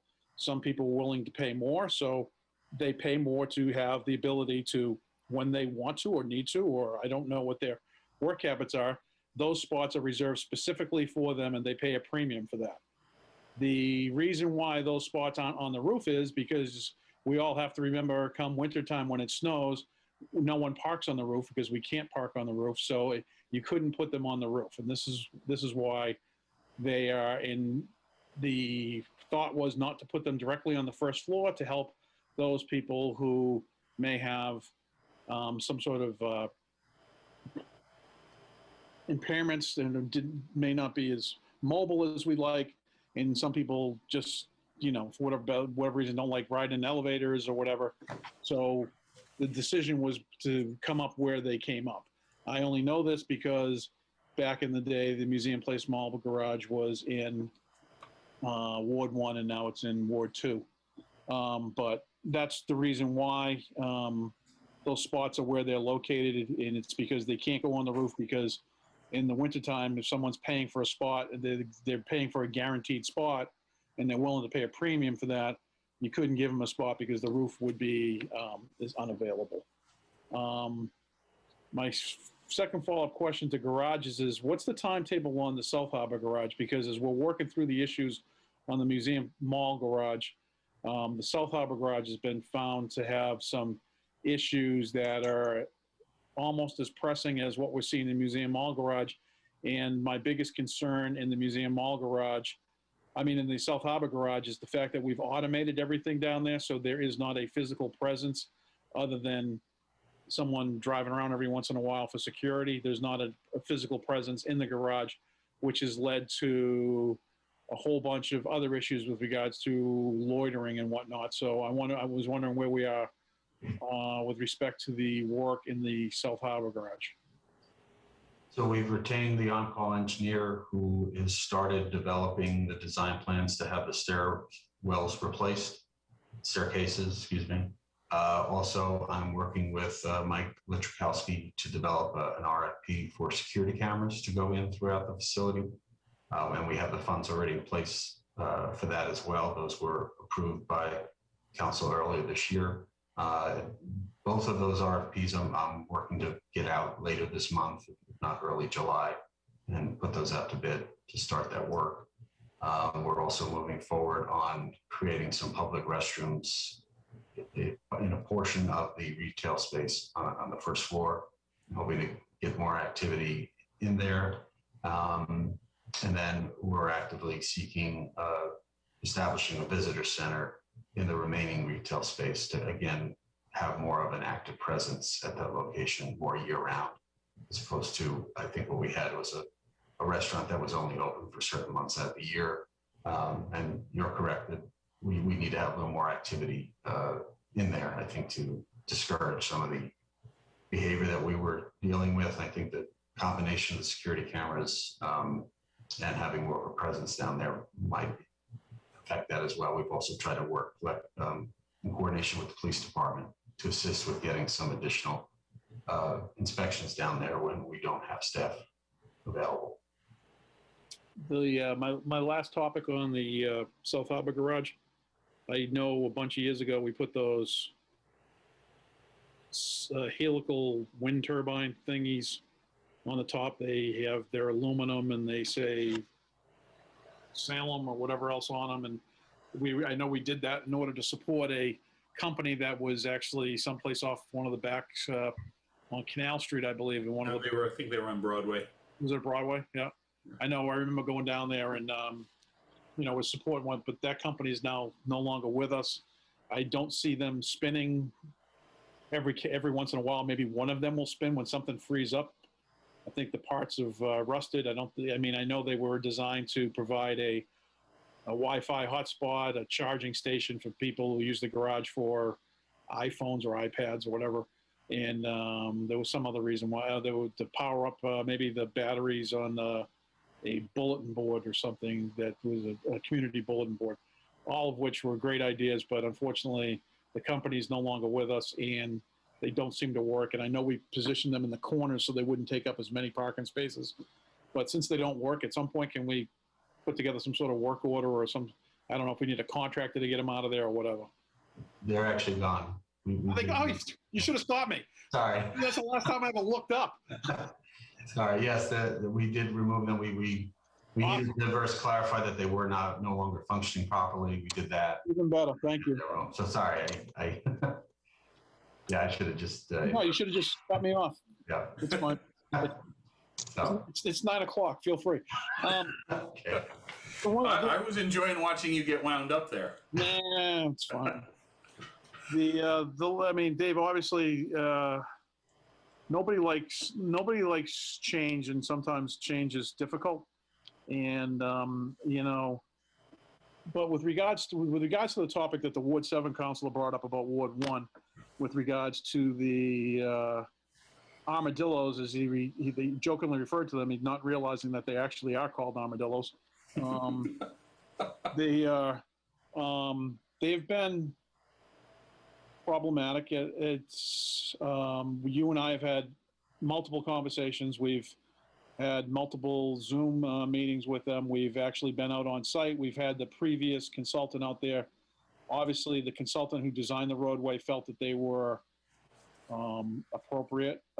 Just for the record, there's only been 2 claims relative to the armadillos, and Maya denied both of them. So I would, with regard to the liability, if our insurance company who insures us feels that way, then I guess that they're acceptable. That was one of the questions that was brought up. I mean, you and I have talked. I mean, most recently I had you graciously went out and with DPS and evaluated the corner by SESD seems to be one of the more problematic corners with regards to the armadillos. The road narrows there, the bike path or multi-use path narrows, and there isn't a lot of wiggle room there. And so someone who's isn't as adept that someone may veer out of their lane a little bit and hit the armadillos at the corner. So I know that you went out with, I believe it was Ray, and have looked to remove a few of them in the corner where when the people who have had quote unquote close calls or have clipped one of them and not done any damage to their car and have said that they've hit one.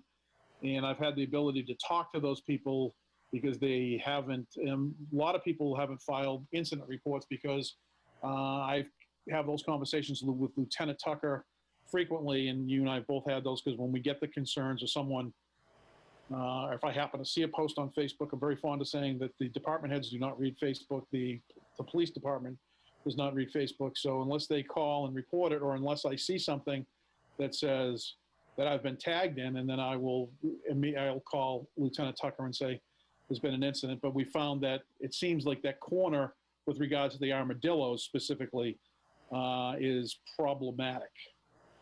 So I know that we're going to try to thin a few of them out. My suggestion was to remove all the armadillos on the corner and maybe put up some flex posts, because the flex posts allow a little more wiggle room. And if you kind of hit a flex post, that you're not going to potentially inflict any damage to your tires or rims.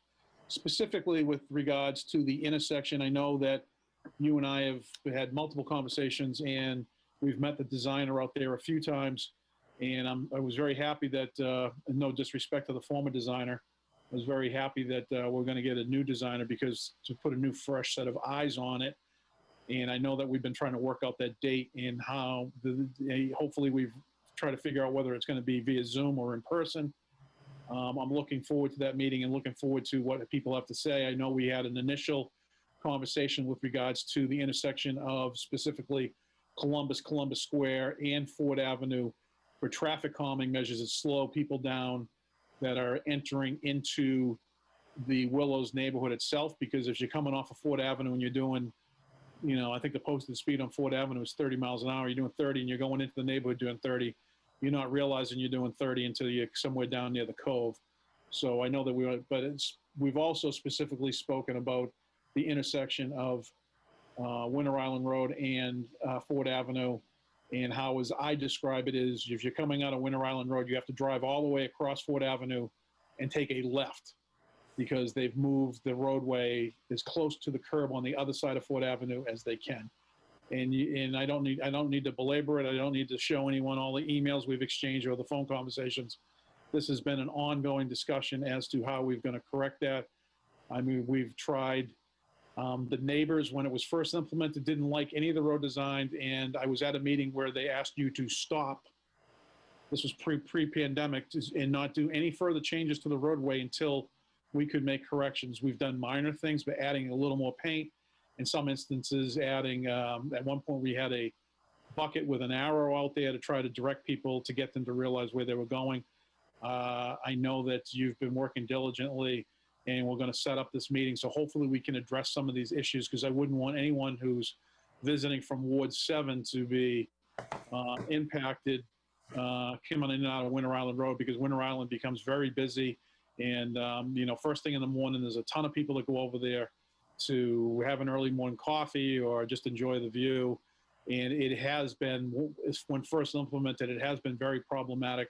And we've had those conversations, and hopefully we can, with the new consultant on board, maybe we can make some, you know, quick modifications to what's already existing before we make some more permanent modifications. Because I do believe that intersection has been problematic and is the biggest problem because of everything that goes on. And I don't need to belabor it, but where you have the entrance to the Old Cat Cove, which is the Salem State property, then we put a crosswalk in, and then the roadway shifted and moved the parking spaces out to put the protected bike lane behind the parking space. There was a lot going on all at once, and it just kind of clusters right there. And I will agree that sometimes if someone's on a bike coming out of the Willows, because the bike lane is a shared sharrow coming out of the Willows along Ford Avenue, they're coming out of the Willows, like the park.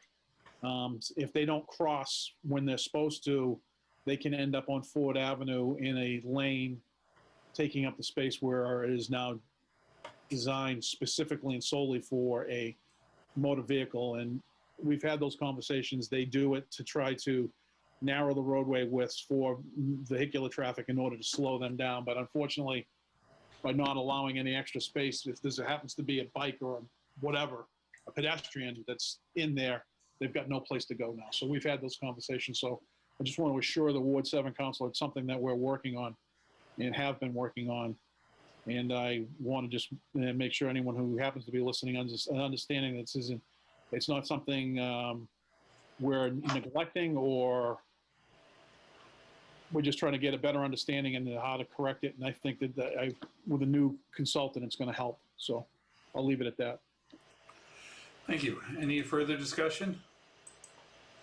We've pretty much gone through about everything there is. Councilor Przewinski, being a member of the committee. Thank you, Mr. Chair. Again, thank you for letting me speak on being part of the committee. I want to tip my hat to David. He's got a yeoman's work. So many balls juggling in the air with so many different traffic issues in Salem. And I know that after spending so many years in the police department and listening for many, many years about the traffic woes and traffic issues, you just can't cure them. We don't have a magic wand that makes cars disappear or makes cars slow down. So it's difficult. I just wanted to have one question for David. I didn't know whether any of the consultants, has anybody been working on trying to mitigate the traffic that's going through the square in downtown Salem? I know there's been talk with several ideas about trying to get traffic moving through the square. I know that there's been some temporary work done on the pedestrian crosswalks in the square, even though people are ignoring them. But I just don't know whether or not that's even being talked about or addressed, because, you know, I think that's one of the biggest complaints in the city is the traffic that's trying to get through downtown. Thank you. Here, Mr. Chair, I've been working with Dave Knowlton and Jay Carroll in engineering. And as part of the Essex Street design, it includes that intersection with Washington in the square. We've started discussing the possibility of putting up some type of permanent fencing to block off, I guess, the northern crosswalk, the one that where we currently have the flex posts out, the grabber cones, excuse me, out there now, where it's possible to have something out there, but it would be a removable section that you could pull out to open up the crosswalk. So that's something we've been discussing with engineering as well as with the consultant who's developed it. And I know that work is on pause until next season. I think we're going to try to work on fleshing out that design a little more, and what that might entail. There's also been some thoughts about putting in pedestrian lights that control both crosswalks at the same time. Not traffic lights that control traffic, strictly for pedestrians, but it would be timed so that both crosswalks would be able to cross it at the same time. And they would hold the pedestrians for a lengthy amount of time, allowing traffic to get through the square. So I'm not sure whether or not that's out there is still feasible.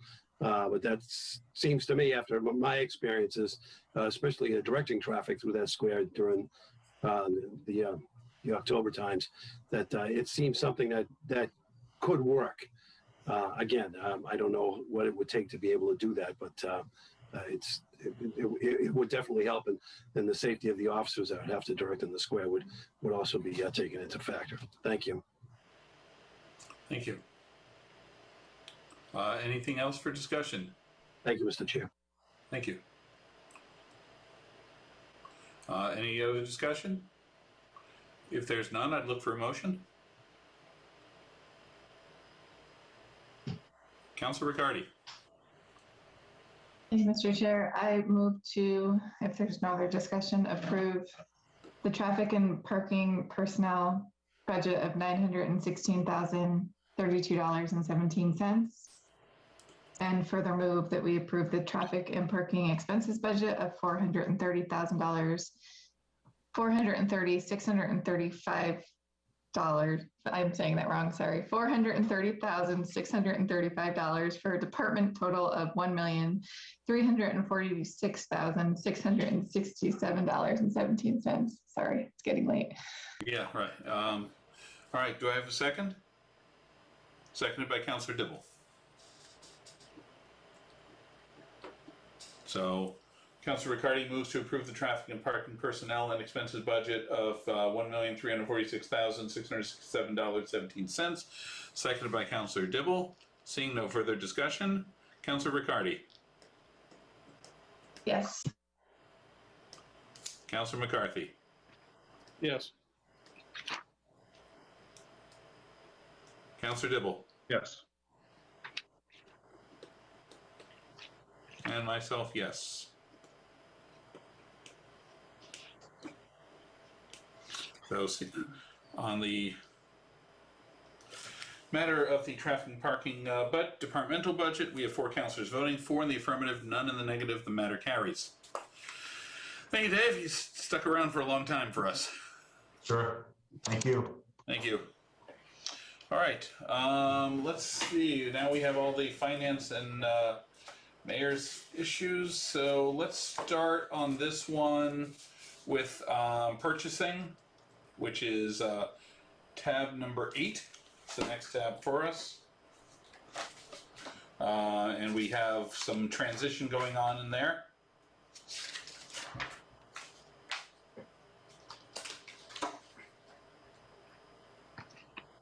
We have a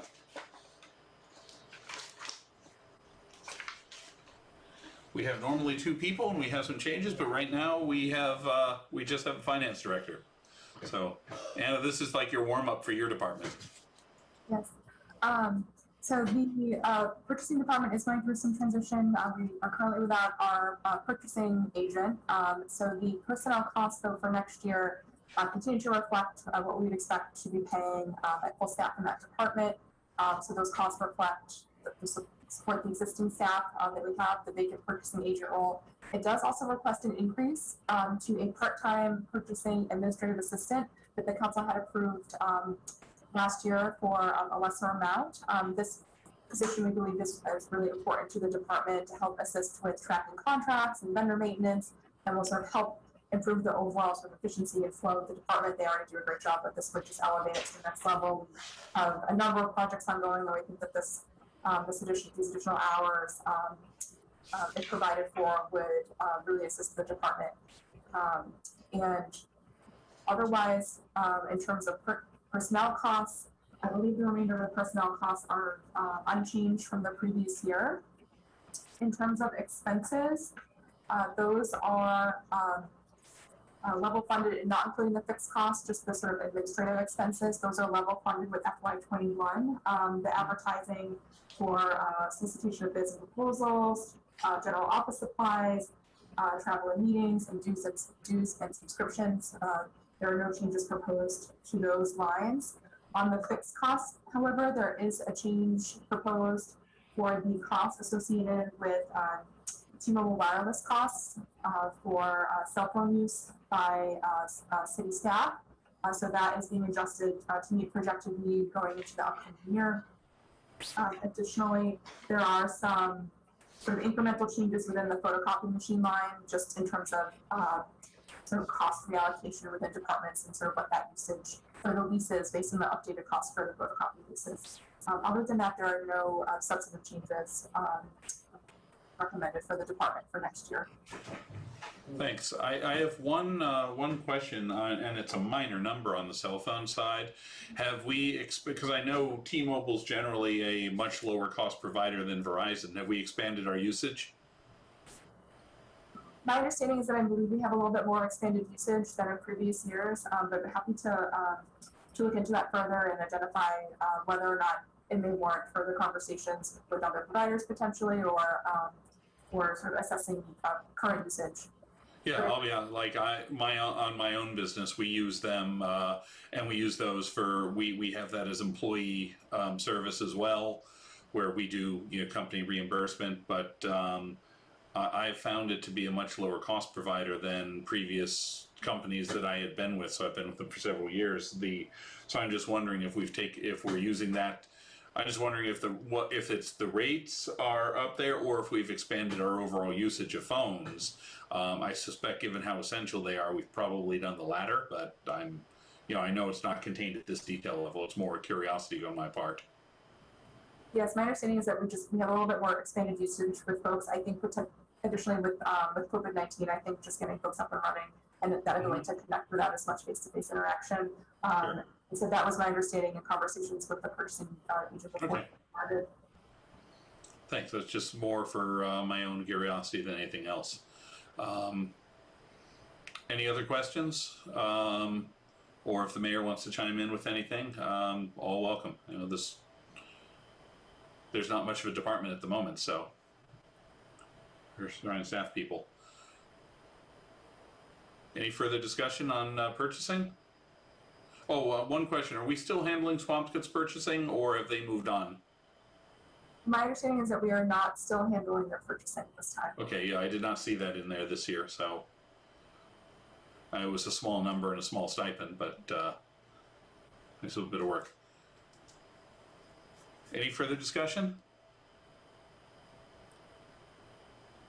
If there's none, I'd ask for a motion, but it's up to you guys. Councilor McCarthy. If there's no questions, I move that we approve the purchasing personnel in the amount of $178,774.17. I further move that we approve a purchasing fixed costs in the amount of expenses. I'm sorry, I skipped one. Expenses in the amount of $22,625. And I also move that we approve purchasing fixed costs in the amount of $82,588 for a department total of $283,987.17. Second. Councilor McCarthy moves for approval. Seconded. Seconded by Councilor Dibble. And seeing no further discussion, Councilor Riccardi? Yes. Councilor McCarthy? Yes. Councilor Dibble? Yes. And myself, yes.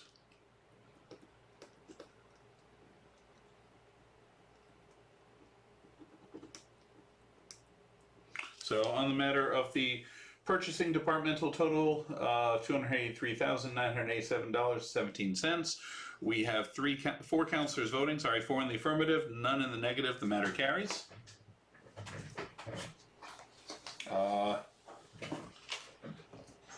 We'll keep on this roll and handle the finance department side, which is tab number 6.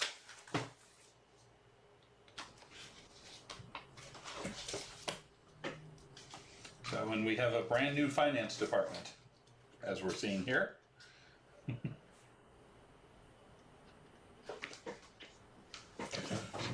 So Anna, you've been here about an hour and a half. I think this might be week 5. I've lost track a little bit. Time flies when you're having fun. So we are experiencing some significant turnover in the finance department. We are, at the moment, the department is myself, an assistant accountant, and our accounts payable clerk. We have vacant our assistant finance director position. We're interviewing, we're going through doing a number of interviews. We're hoping to find someone who would be a fantastic candidate soon. It's a very critical role. So the funding for next year assumes a fully staffed department, and with all those positions being supported. And additionally, there was a preliminary request to add some additional staff, but that has been not sort of put forward at this point in time, but was something that the previous finance director had started looking into, but did not necessarily think that we needed to further that request at this point. In terms of the salary costs, those are just adjusted based on sort of consistent with how other departments have been adjusted for cost of living. And on there are some additional costs under these sort of temporary staff lines where we have been using some temporary staff the past few weeks, and I expect for maybe another month or so, potentially a little bit longer, depending how long it takes us to staff up the assistant finance director, just to ensure that we're staying on top of, particularly this time of year, closing out the fiscal year. It's really critical that we have all hands on deck from an accounting perspective to make sure we land everything in a clean place and get everything tidy at the end of the year. So we have some additional funds requested there. And then on the expenditure side, it's almost level funding. There are just some changes within some of the actual details for some of the lines. For contracted services, a little bit of an increase for our actuary that does our OPEB valuation annually, and some decreases for some other sort of contracted services that we have, such as for special projects and certain other types of auditing. Additionally, some small a decrease in our office supplies to help offset some increases elsewhere related to some increases for our dues and subscriptions. So we tried to keep that a very minimal, as close to level funding as we possibly could. Less paper, more PDFs. Exactly. Thank you. Any questions?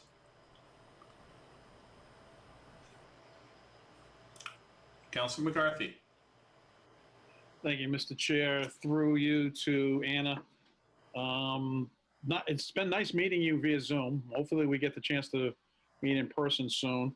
I talked to a handful of people who reached out to me when your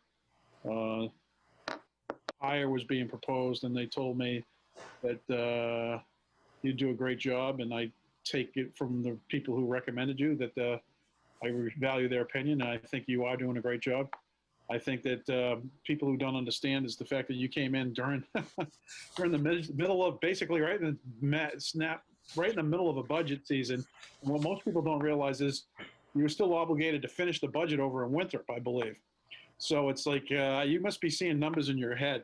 Well, that's her job. Well, I know it's a job, but she must be seeing them all the time and trying to keep them all straight. And I think you've done a very nice job. This is not a complaint. This would only be a suggestion. For anyone sitting in your chair or any of these chairs next year, is there any way we get some page numbers on these pages?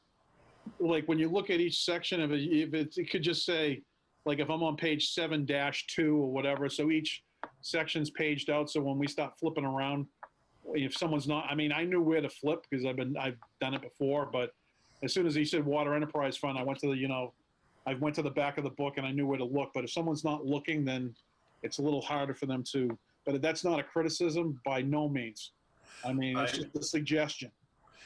Counselor, I'll notice that if you look at the directory, they have page numbers written on them. It's just that it slipped in the printing because they were getting. I'm sure, and there was there were a ton of moving parts.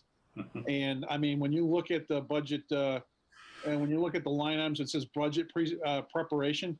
Throw some more money in there, because I mean, from what I heard, you guys were working through the night trying to get these things all together for us, and I give you kudos for doing that, because I know you came in late into this, and but thank you for what you're doing, and thank you for coming over to Salem, and it looks like your budget is pretty much, as you just stated, other than some cost of living increases, is pretty much level funded. So I appreciate that as well.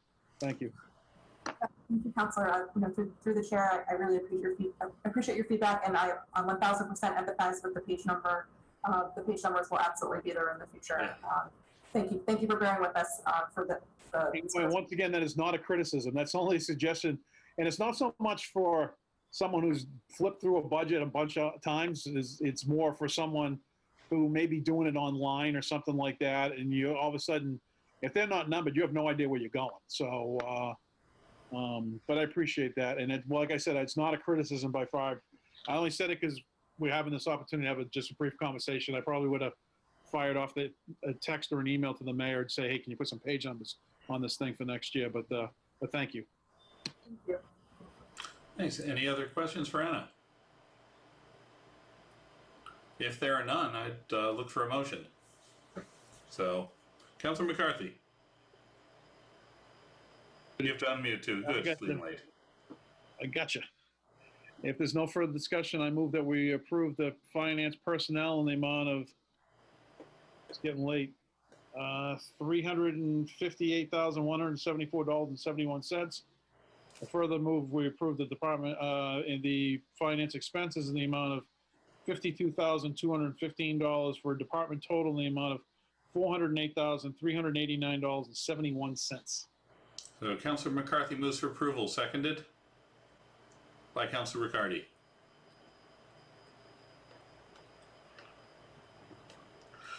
So seeing no further discussion, Councilor Riccardi? Yes. Thank you. Councilor McCarthy? Yes, and just for clarification, Mr. Chair, Yep. because it is getting late and the lighting's giving me a little glare here. I just want to clarify the personnel was $356,174.71. I believe I might have inadvertently said 358, but the department total was correct. Okay, thank you. Councilor Dibble? Thank you, Mr. Chair. I think there was a small error in the first amount as well by the good Ward 1 councilor in his reading. I believe he said $174 when it's actually $974, followed by the $338,000. Huh? No, the personnel departmental total and the finance expenses total were the two numbers. So he just corrected that. Okay. The total amount, could you just read the total amount again then? 356,174.71 on personnel, 52,215 on expenses, departmental total 408,389.71. Thank you. Yes.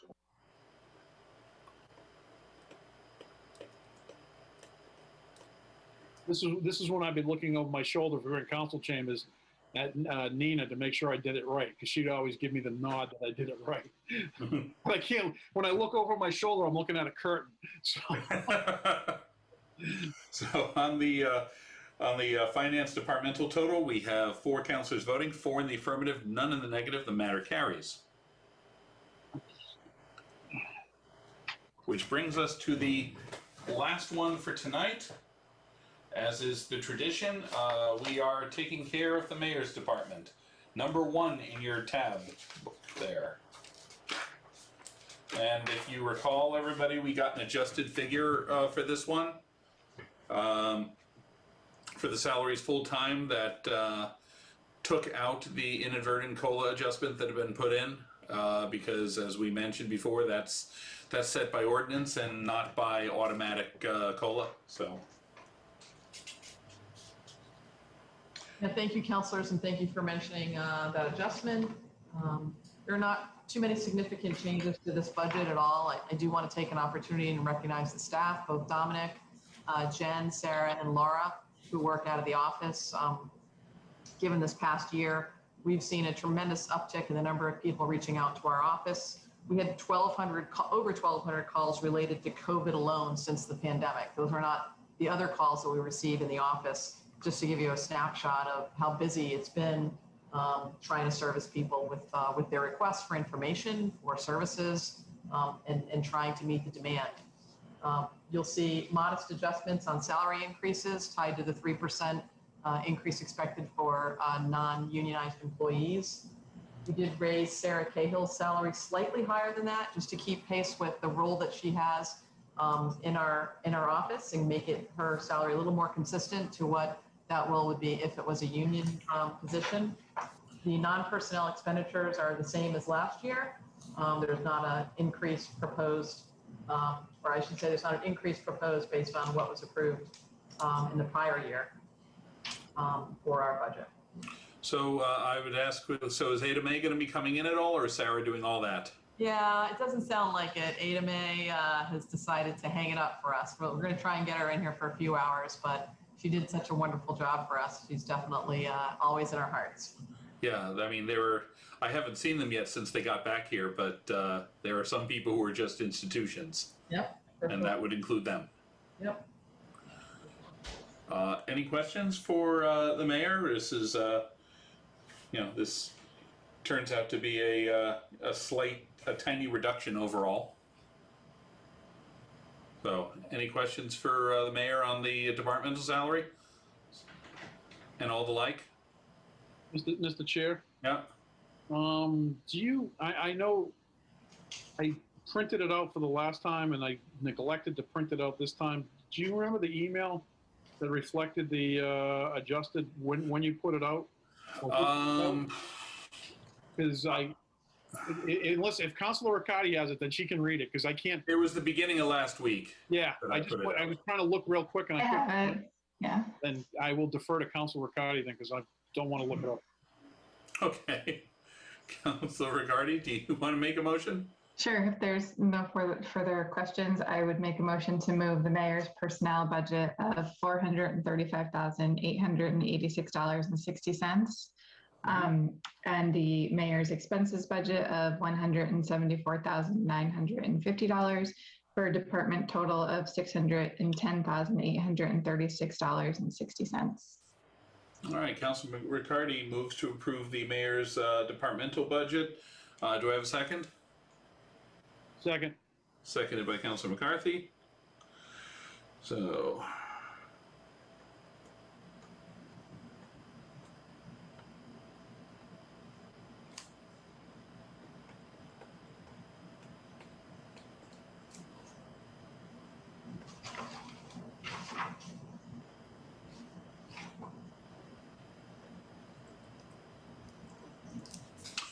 Okay, seeing no further discussion, Councilor Riccardi? Yes. Councilor McCarthy? Yes. Councilor Dibble? Present.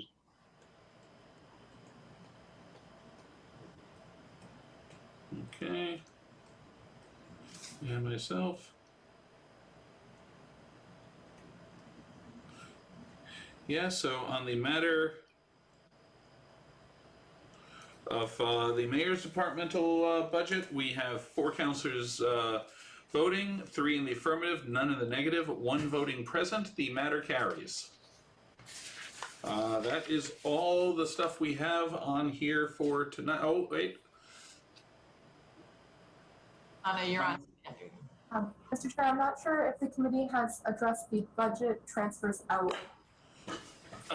Where is that one? Let me just see. Tab 26, I believe. 26. I thought that was covered elsewhere, but that's fine.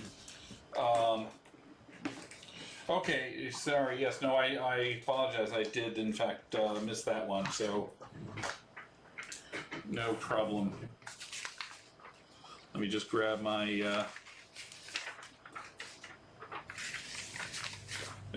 sheet. I apologize, I had missed that one. Thank you.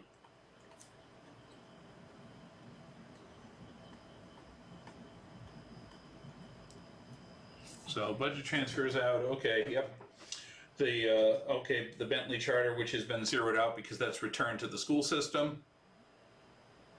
Stabilization. And the 2026 fund, which is now going up a little because we're getting closer to 2026. You got So, okay, I see this. Any questions? This one's incredibly straightforward, and I'm sorry I missed it. Councilor McCarthy. There's no questions. I move to approve the budget transfer expenses in the amount of $650,000.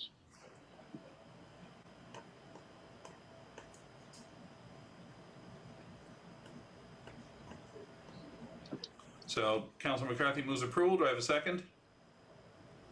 Seconded by Councilor Riccardi.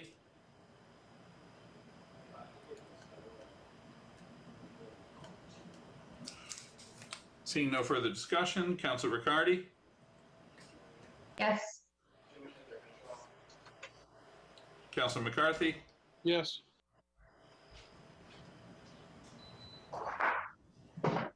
Councilor Dibble. Yes.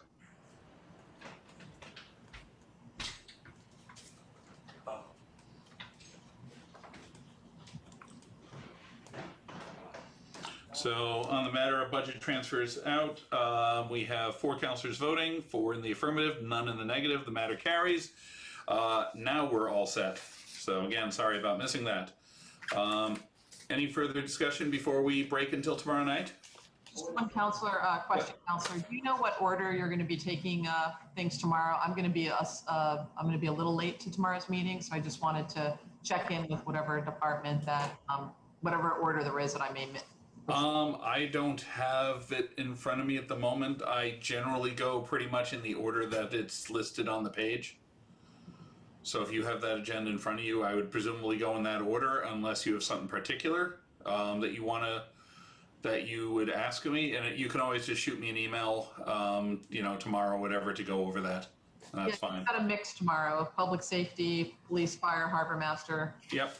collector. So if you can take, all right, I'll shoot you an email. Thank you, Yeah, Counselor. exactly. We'll go through that, and I have no problem with adjusting that to your schedule. That's fine. We have to do them all anyway. Right. Thank you. Any further discussions? If there's none, I'd like to see a motion. Make a motion, we adjourn. Councilor McCarthy moves to adjourn. We all in favor? Opposed? We are adjourned. Thank you, everybody. See you tomorrow.